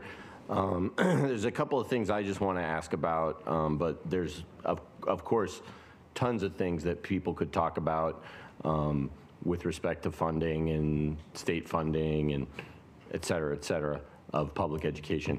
But one thing I just wanted to kind of highlight and talk about is the notion that, you know, sort of the cause of our lack of enrollment, because I think that's important when we think about Assistant Superintendent, or I'm sorry, Interim Superintendent Cox talked about that obviously we want to increase enrollment, improve the district, get people to come back that have left.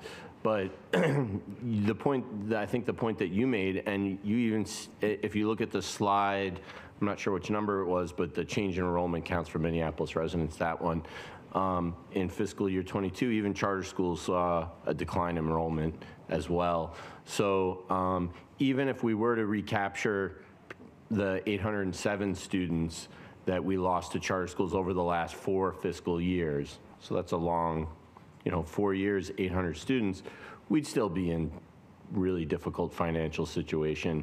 And the issue is, and I think it's important for people to recognize, because we receive a lot of criticism, certainly as Minneapolis Public Schools, whether it's, the criticism is relevant, irrelevant, accurate, what the motivation for it is.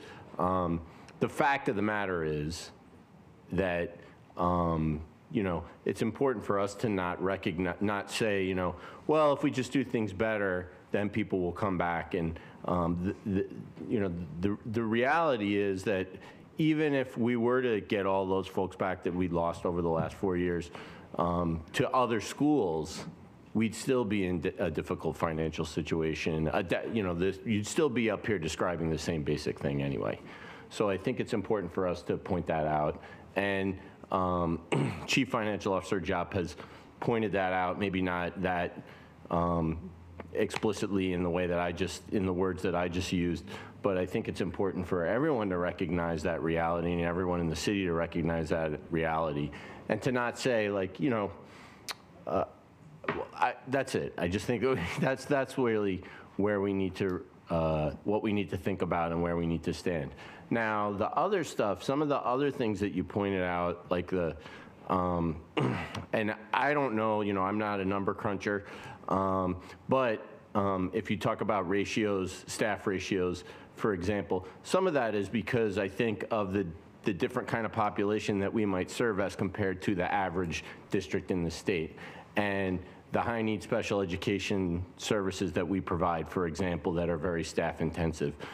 The way that we fund special education, of course, we've talked about that before, right? So those things maybe also, and we've talked about those at length with respect, and how we fund special education with respect to the state legislature and what our state legislative agenda is and how that works with open enrollment as well.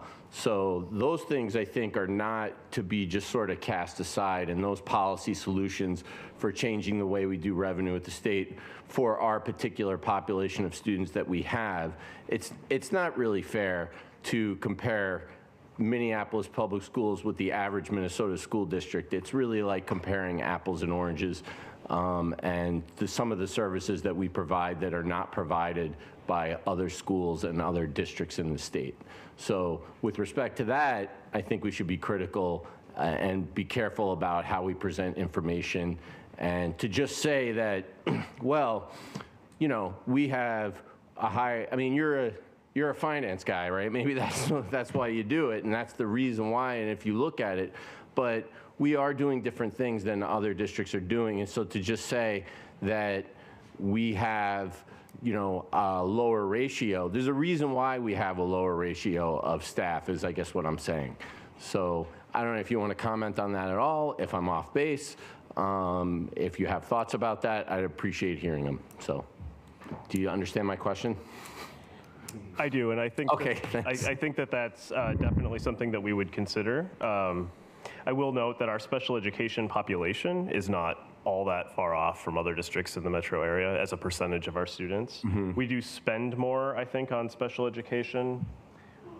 We spend a couple $1,000s more on special education per student than other districts. For example, in fiscal year 21, we spent $22,000 for every special education student, versus St. Paul, which spent, well, they spent $22,000 too. But let's look at versus Anoka Hennepin spent $16,000, right? So that's a big difference right there. Spread over. So I would want to know why, right? And it's not just enough to say we spend more on special education. I would want to know why, and maybe there's a good reason why we spend more on special education, right? So, and if there is a good reason for why we spend more on special education, then the answer is, or the problem is not going to be solved by us making some kind of internal adjustments that are then going to not provide those services to the kids that need it, is what I'm saying. The real problem is that we're doing a different job, maybe, with respect to special education than, say, you know, I don't want to throw shade on other districts or whatever, but like, than say random district in the North Metro that isn't providing those services. And so there's nothing we can do internally that's going to change that. The real problem is external, right? And I think, go ahead. I'm sorry. Director Ince, Chair Ellison. Your point on, thank you very much for the question, because it gives us the opportunity to clarify something. We do have a special ed cross-subsidy that we talked about, 56 million and all. But we do have another piece that we're spending, area in special ed that we spend a lot. If you look at the reimbursement, that is our students that are serviced by other districts. A year ago or so, we spent an extra $21 million because we do not sit at the table that sets the rates of reimbursements. So here we are, and I know that every year I do get in May, June, an invoice that comes from these service providers. And they are not about 55,000 or so, they are in the millions. And these are reimbursements that we had no role in determining in terms of rates. So that's one. So the question that you asked earlier about what is it that we're doing, or that what we're doing that, you know, the comparison with other districts. In the program tonight, we do have a budget amendment. One is about transportation. That amendment alone is $16.5 million. As a district, we're facing that. I'm sure St. Paul is facing that because it's a large district. Why we're facing that? Because we see in transportation an increase of about 40 to 50%, which is a huge increase. In food services, the auditor mentioned it earlier, we have a declining enrollment, and we have reimbursements that we were getting over the past 2 years or so from the federal government that we don't have anymore, which means that there we have another 5 million. So if you combine those two, these are things that we don't have that much control over. In transportation, we know that we own 40% we have 40% of the share, and then 60% is provided by outside companies. So we're looking to flip that and try and save money in transportation, because transportation is an area that every year we put a lot of general fund dollars in just to maintain the services that we provide. And yet we do not have much control when we talk about 50% increase from one year to the other. As a district, and that's I think what the I know that's what the Pro-Forma is trying to get at, we have a footprint, if I can use that, that is much bigger than the resources that we received. And I mentioned it today to some of my colleagues. The auditor sat here and talked about the audit as to how I take it to be an excellent audit, which says that we know how to manage our funds. The problem that we have are things that we don't have any control over in terms of, cross-subsidy. We've been talking about, since I've been here 7 years now, we've been talking about making the special ed and ELL funding more adequate. We talked about making sure that the state formula takes into account inflation. We haven't seen that yet. Every year, you can look at the per pupil allocation. It goes up from 5,300 or so to 6,800. Yes, if you look at that on an absolute way, you would see an increase. But if you look at it relatively to inflation, it's a decrease. And that's been the case for many, many, many years. I agree with you that there are certain things that we do that many other districts in the state don't do. And this is not typical to MPS or St. Paul. In the Council of Great City Schools, talking to my colleagues, they are all facing these things, these issues with special ed and ELL nationally. And Senior Officer GF, if I could add one more piece to that. I am absolutely fine with us looking different than other districts. I think that's what makes us special, right? Special school district #1. But when we do that, we need to make sure that we are aligning with our strategic plan, and we're prioritizing what is needed for our students, and also making sure that we are addressing the racial disparities for our students. Those three things, we as a central office team are committed to going through in the next month. And so that alignment in that piece, not that we have to be like other districts, but we have to make sure that we are strategically focused, looking at race and equity, and also prioritizing what our students need. And we'll be doing that in the next month. Director, is you okay? Thank you. Director Elamine. Thank you, Chair. I think a lot of my questions, as I sit here and just think about everything that's being said, is really kind of unfolding itself. When I think about our district and the fact that we are 28,000 students, but we're still operating as if we have 48,000 students. So to me, again, it just clearly outlines the work that we have to do to make sure not only that our students and families are getting what they need, but that we are still remaining fiscally responsible as we're trying to do this. So the fact that MPS spends $3,900 more per pupil in the general operating, it doesn't settle well with me. I struggle with that because, again, the disparities that we face in our schools, the challenges that we are faced with in our schools, but yet again, we are still operating as if we're 40,000 plus. For me, as I sit here and just look at things, we really do have to just take a fine tooth and go through and see how do things align with our strategic plan. What are we ready and willing to do different? So that, like you said, if the numbers increase, we will still have this deficit if we don't change operation and what's happening. So for me, again, the picture is very clear that we have some decisions that need to be made, and that we can't continue to operate without making any changes, adjustments, not sacrificing our students' education, but making sure that we are making the best decision with what we have before us. So that is my ask. That is what I, as a board member,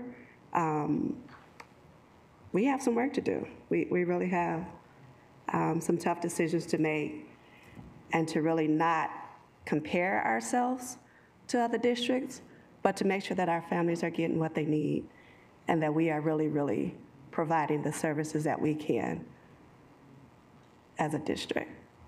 So, thank you. Thank you. Director Surreal? Thank you, Madam Chair.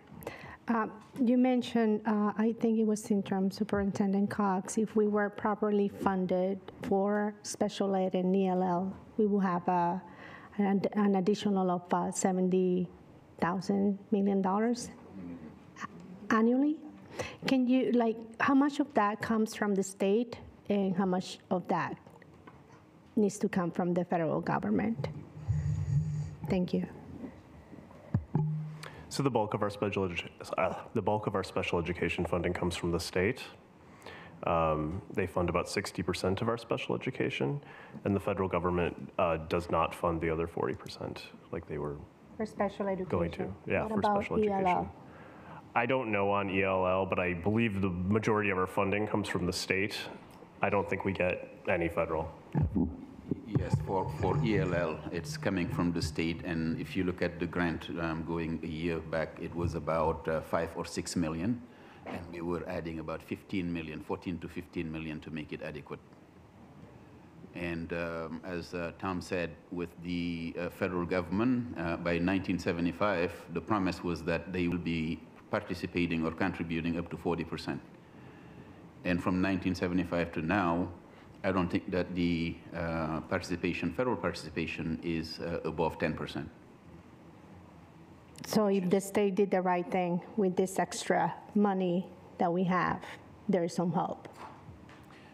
We hope that the education will take a priority.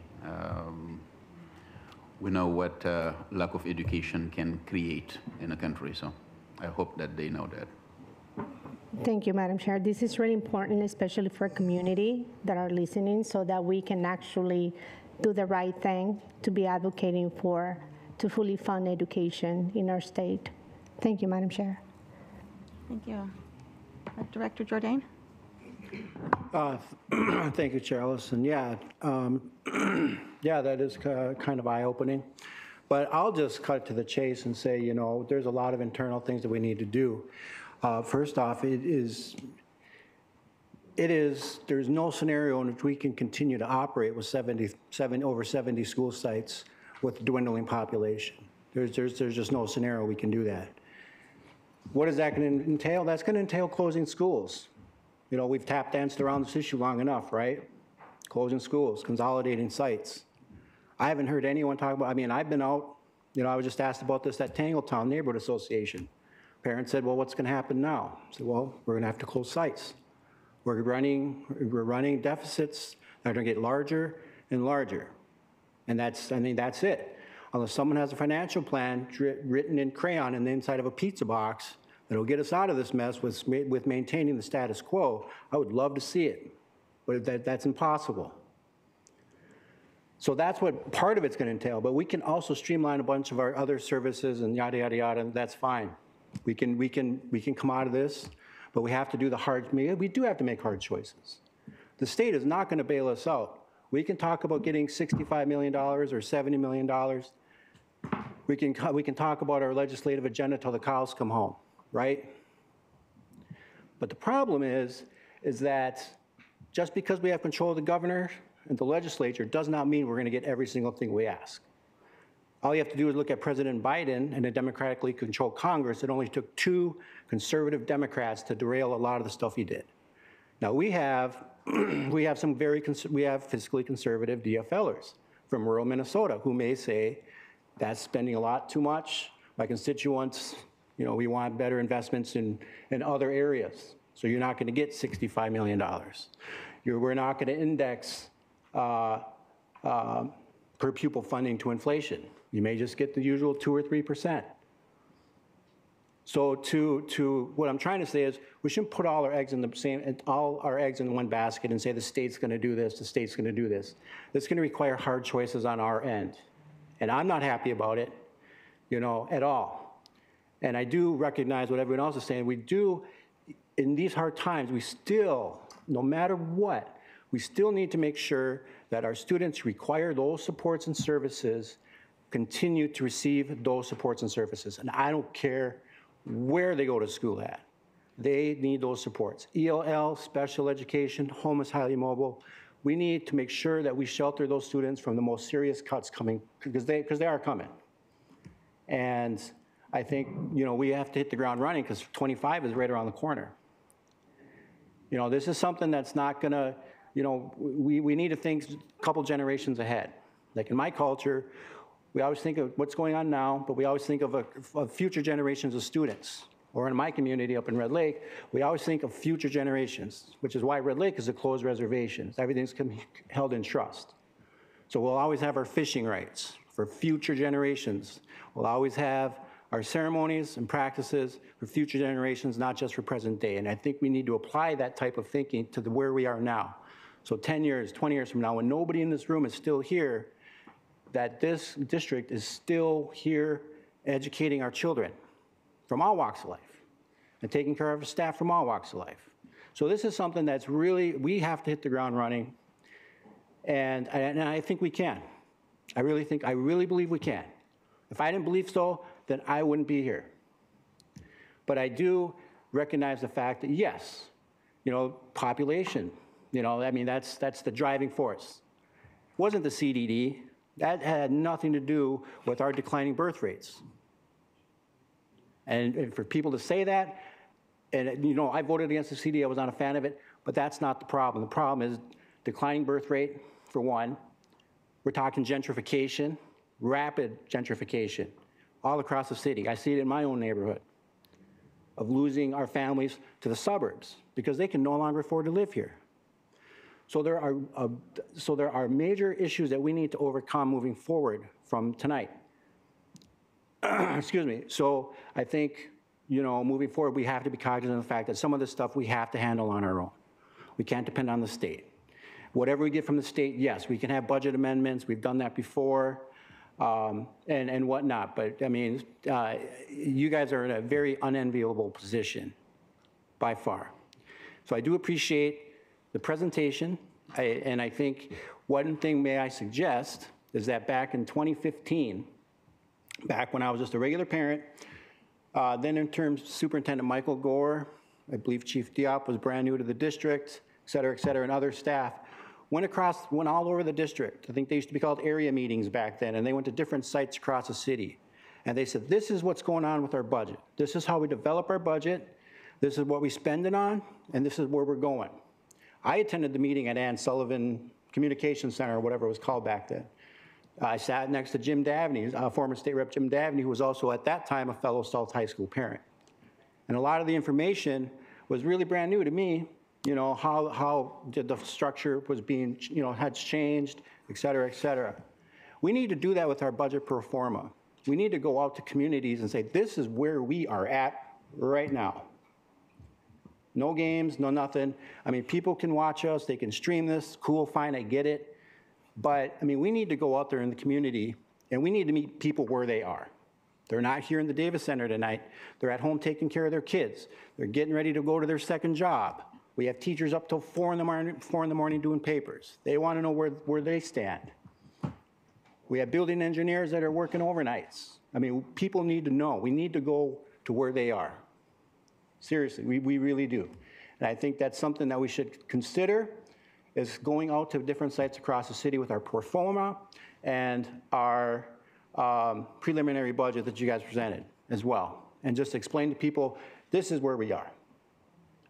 This is what we're going to do, and this is how we're going to include you in the conversation moving forward. Because I think sometimes, we includes all of us in this room, my coworkers as well. Sometimes we, I don't know.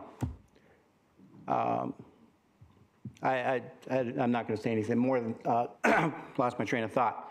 But I think moving forward, it is a all hands on deck predicament that we are in. So thank you. Thank you. Director Ali. Say that again, ma'am.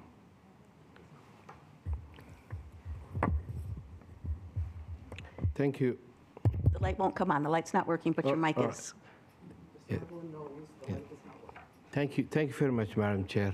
And I want to thank the finance team for your presentation. There's a lot of issues that we need to work on it. As our state now, we have over 17 billion surplus, and I do believe that it's about the time that our state legislators and the governor must fund education, fully fund our public education, and I think that's not happening. As now the Democratic Party, or DFL, controls the majority of the House and the Senate and the governor's office, I don't believe they have or will have enough excuses of not funding our public education. And I believe it's about the time. In terms of, and we have to collectively reach out to our legislators, do our best to make sure that they represent us well. Minneapolis Public Schools deserve fully funded education, same thing as also other public schools. In terms of the declining of the enrollments, my question to you is that as we're moving forward, what are the strategies in place that we can retain our students?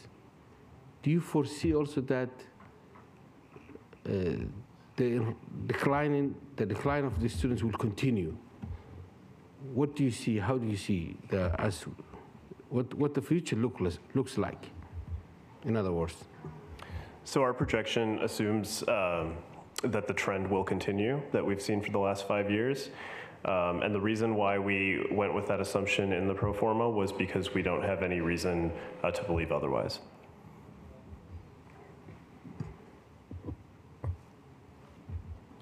All right, thank you. Thank you, staff. This was important, sobering information we're receiving, but I think it's very important that the board, our community, understand. And our pro-forma is a projection of what's happening, what's going on. Like you said, you're not making suggestions, you're just like, here it is. And if we continue as we've been going, this is where we're headed. And I think, to your point, Director Jordan, the state may give us more money, huge money that the state has right now. That would be one time. We can't count on that year after year after year. It was interesting as I looked at the number of high schools, and I know we're special, and so we don't want to compare very much, but we have as many high schools as Anoka, Hennepin, and St. Paul combined, both districts larger than us. And why? Well, I've heard from our community saying that small schools, small class sizes, small teacher to student ratio is important. Well, we need to go out in community and we need to say, well, this is the impact of that. So yes, let's go out, talk to community. We've got a lot of work to do. We've got a short amount of time to do it in.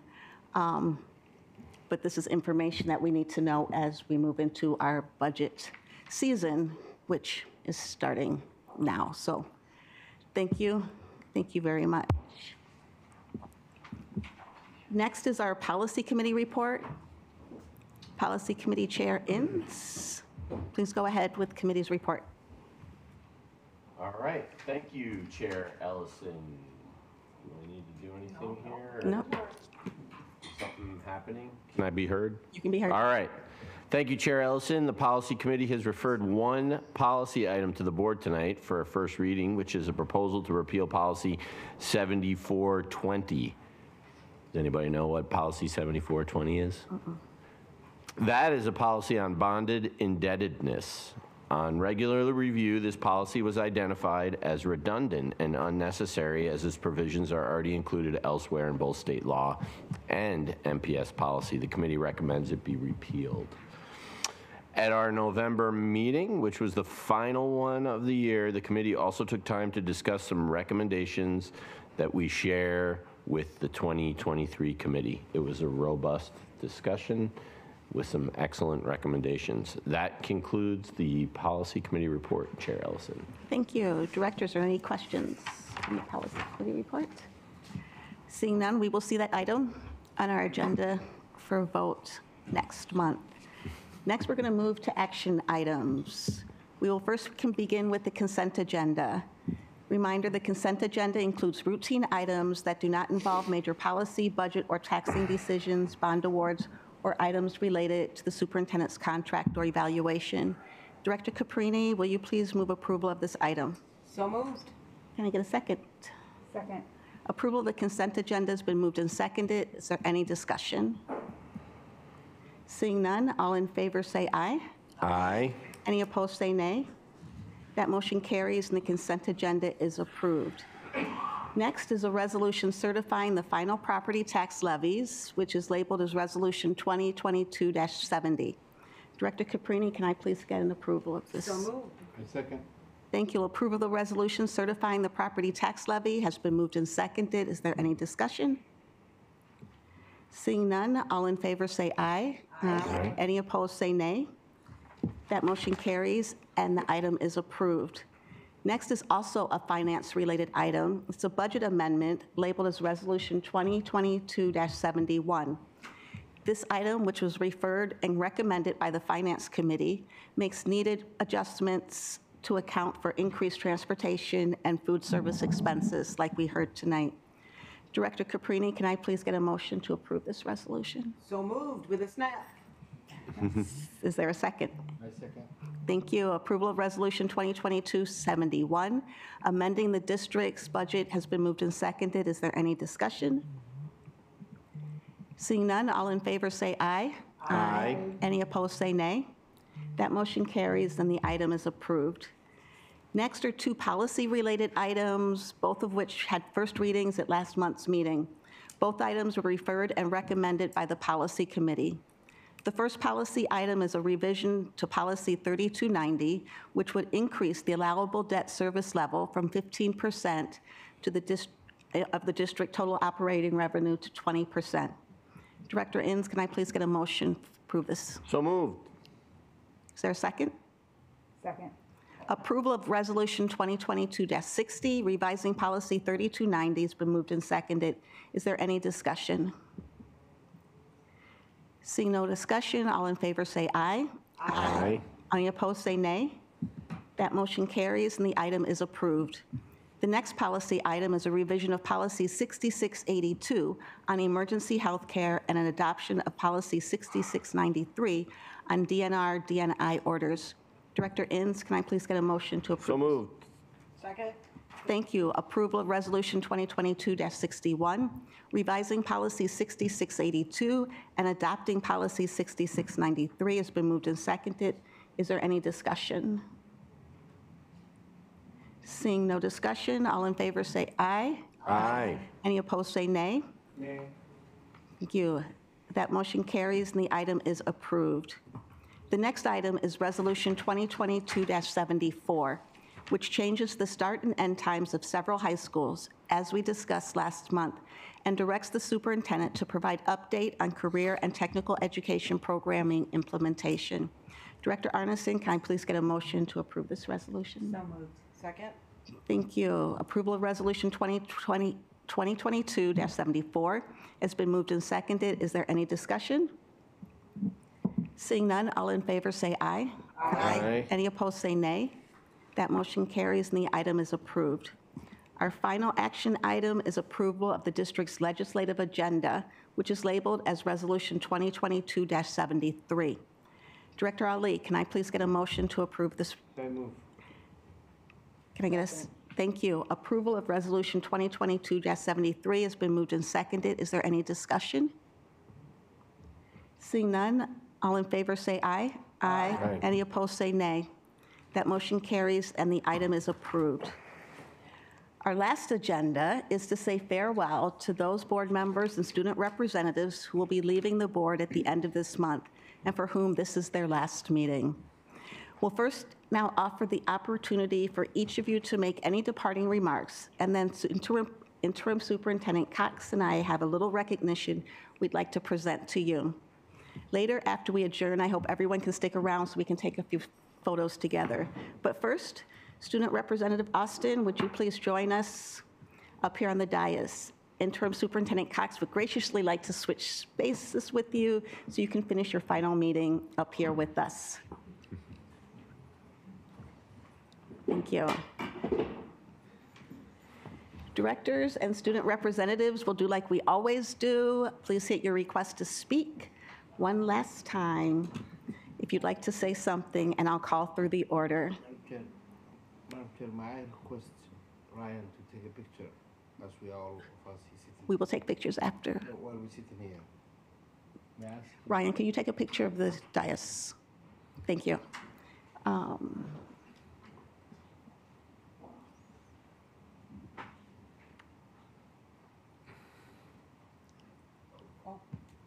You see me, my friend?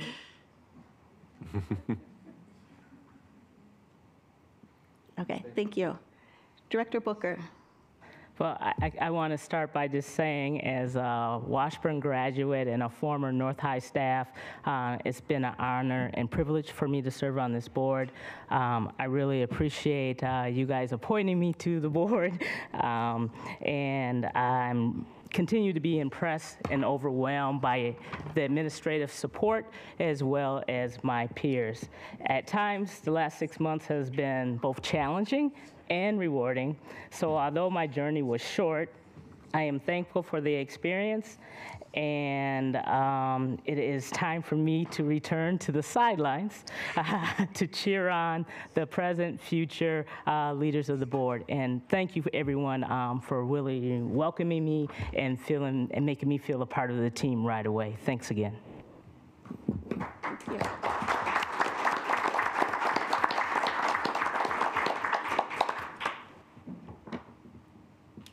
If you would like to speak, hit your request to speak button. Director Inns. Thank you, Madam Chair. It's been an eventful 8 years for me on the board. Being a public school teacher and a parent of kids in Minneapolis Public Schools, it's also been a unique honor and privilege to serve the children and families of Minneapolis and the voters of District 5 on the school board. Every day of the last 8 years, I was really fortunate to work with children in my job, and I was also able to connect with families, staff, students, and schools through my children, through my neighbors, and through my position here on the board of directors at MPS. And when times got tough, it was those connections and those relationships and our collective beliefs in the power of public schools that kept me going. So I want to say thank you to all those who supported me in my time on the board. All of us believe in public schools, and we believe in their power to bring about a more just society. We believe that each day, every child, when they walk through the doors of a public school, they should get the best that we can give them. So that can be hard in any public school, but in Minneapolis Public Schools, where we have incredibly diverse community with incredibly diverse needs and wants, it's an even more challenging task. We live in a city where we have enormous privilege and wealth right alongside extreme poverty. We have mansions along the lakes within view of homeless encampments, and the children that live in both those places sometimes go to school in the same classrooms. We have dozens of languages spoken. We have nearly every federal classification of special education need addressed in our district, and it's a challenging task to govern and lead this district for sure. It can be messy, and sometimes, believe it or not, people are not happy with the decisions that we make. But I think it's because of those challenges that we face, and not despite them, that many of us do this work. Public schools are the rare institution that takes on challenges that are essential to face in a functional democracy. We don't hide from our collective differences here. We grapple with them. We acknowledge racism as a fact. We don't challenge gender identities. We provide services for special education and EL students regardless of their level of need. So when times get tough, and there are plenty of times that were tough over the last 8 years, it's important that we continue to remind ourselves that this work is noble and it matters, not just for the individual families and children of our schools, but for our collective well-being as a democratic community. So when I first ran for school board, people often asked me, why would you want to do that? And if I'm being completely honest, there were days I sometimes wondered why I did it. But if I'm also being honest, I have to say I'm going to be kind of sad that I won't be able to fight the battle for a more just world anymore through my position here as a school board member. I'm still going to be a public school teacher, though, and I'm still going to be a parent of children in our public schools. And the work of public schools and all its challenges is too important for me to stop working and fighting for. I don't think I'll be coming to board meetings anytime soon. Yeah. Kind of excited to see what else is going on Tuesday nights in Minneapolis. But I do want to say thanks to all the voters and people who gave me this incredible opportunity and supported me in making the difference of the lives of so many people. So thank you.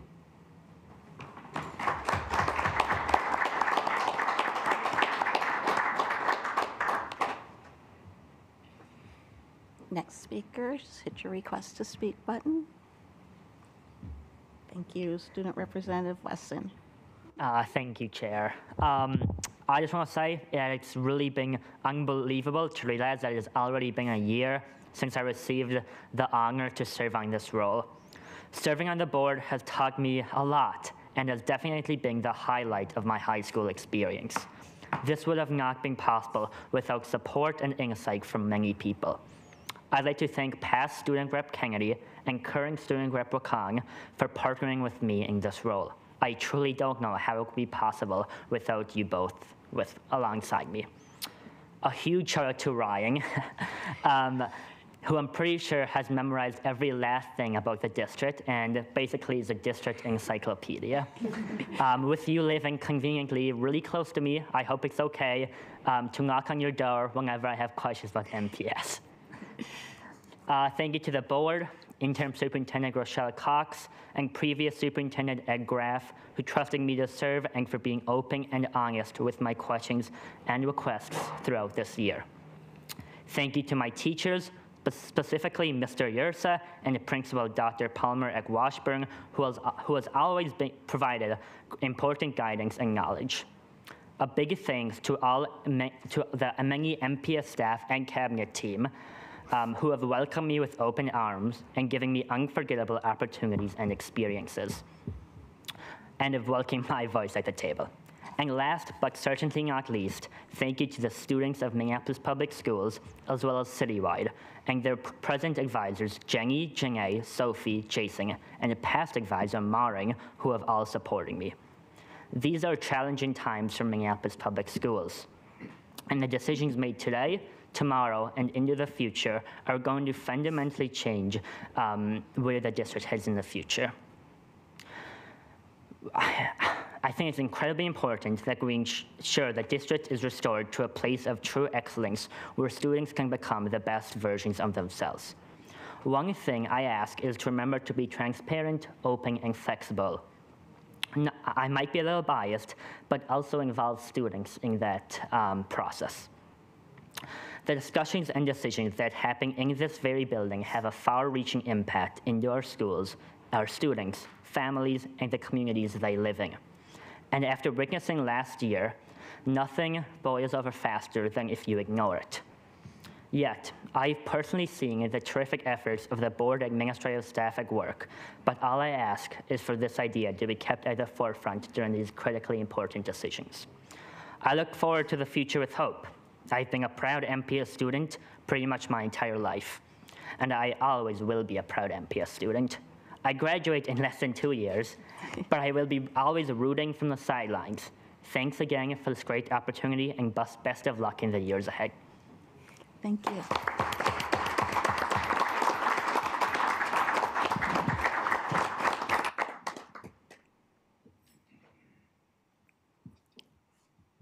Student Representative Austin. Thank you very much. I'm a little nervous following that up.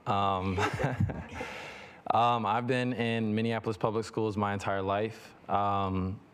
It's a huge honor, and I'm really happy that I got the chance to be in this position and be surrounded by so many amazing role models and people, both on the board and both in the seats. It's really amazing to see the dedication that people have, not just for the city, but for the students. You know what I mean? Like, we have people that come in here every day. We have people that spend like night and day thinking about what would be the best for me, you know what I mean, as a student and as a student representative. I've learned so many things here that I feel like will carry on my entire life, that people are people with their own lives and stories and perspectives on the same matters. And it's important that everybody gets a chance to speak and everybody gets a chance to vote.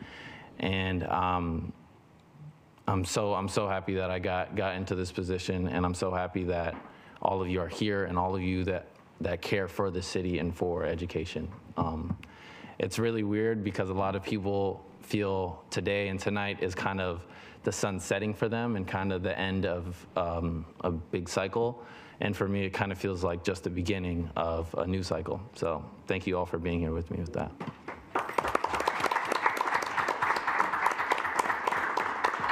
Thank you. Director Caprini? All right, get out your tissue. No, just kidding. So first I want to acknowledge my family.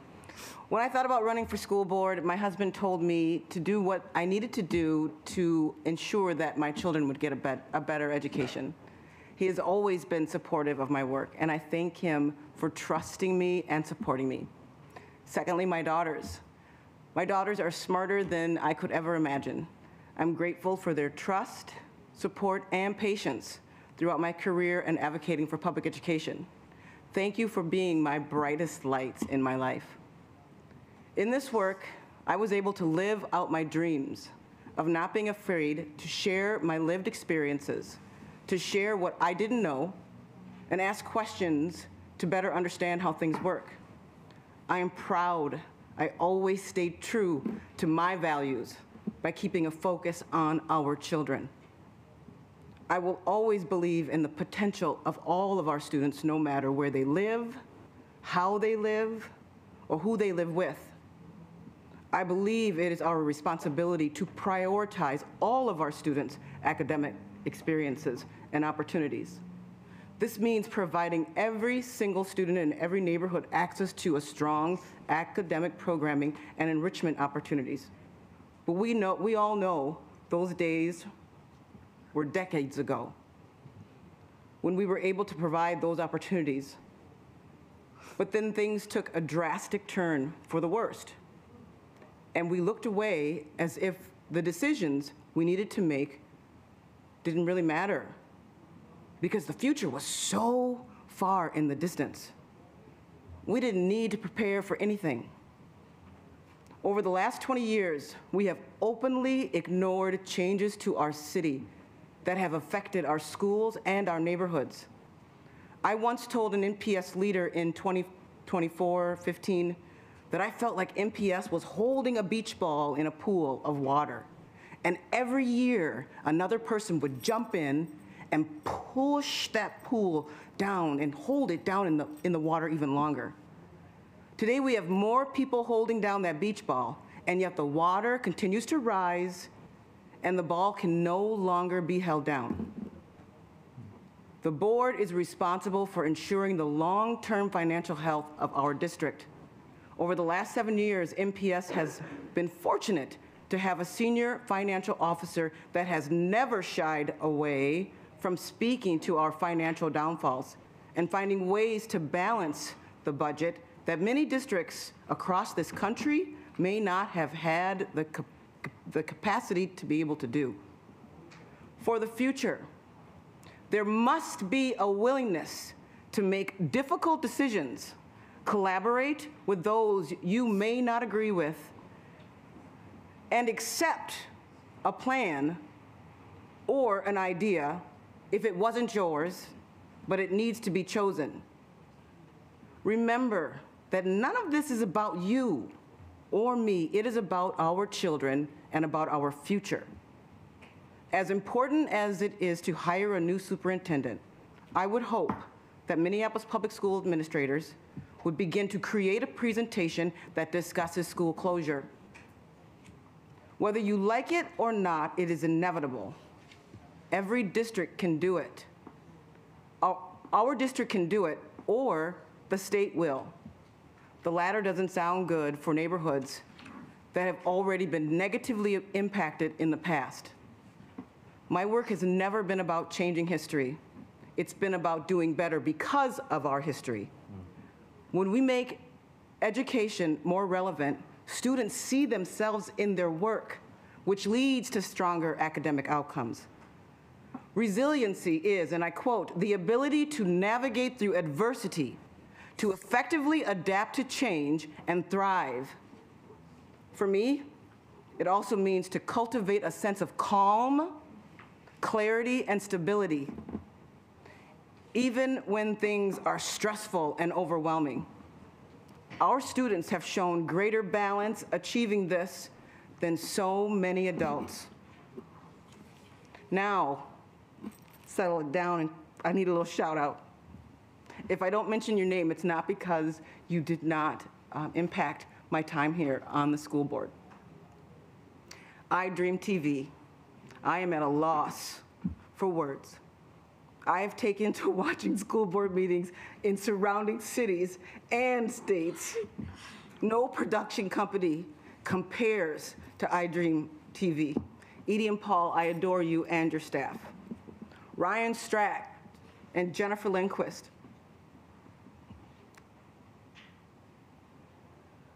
Thank you for your patience and support.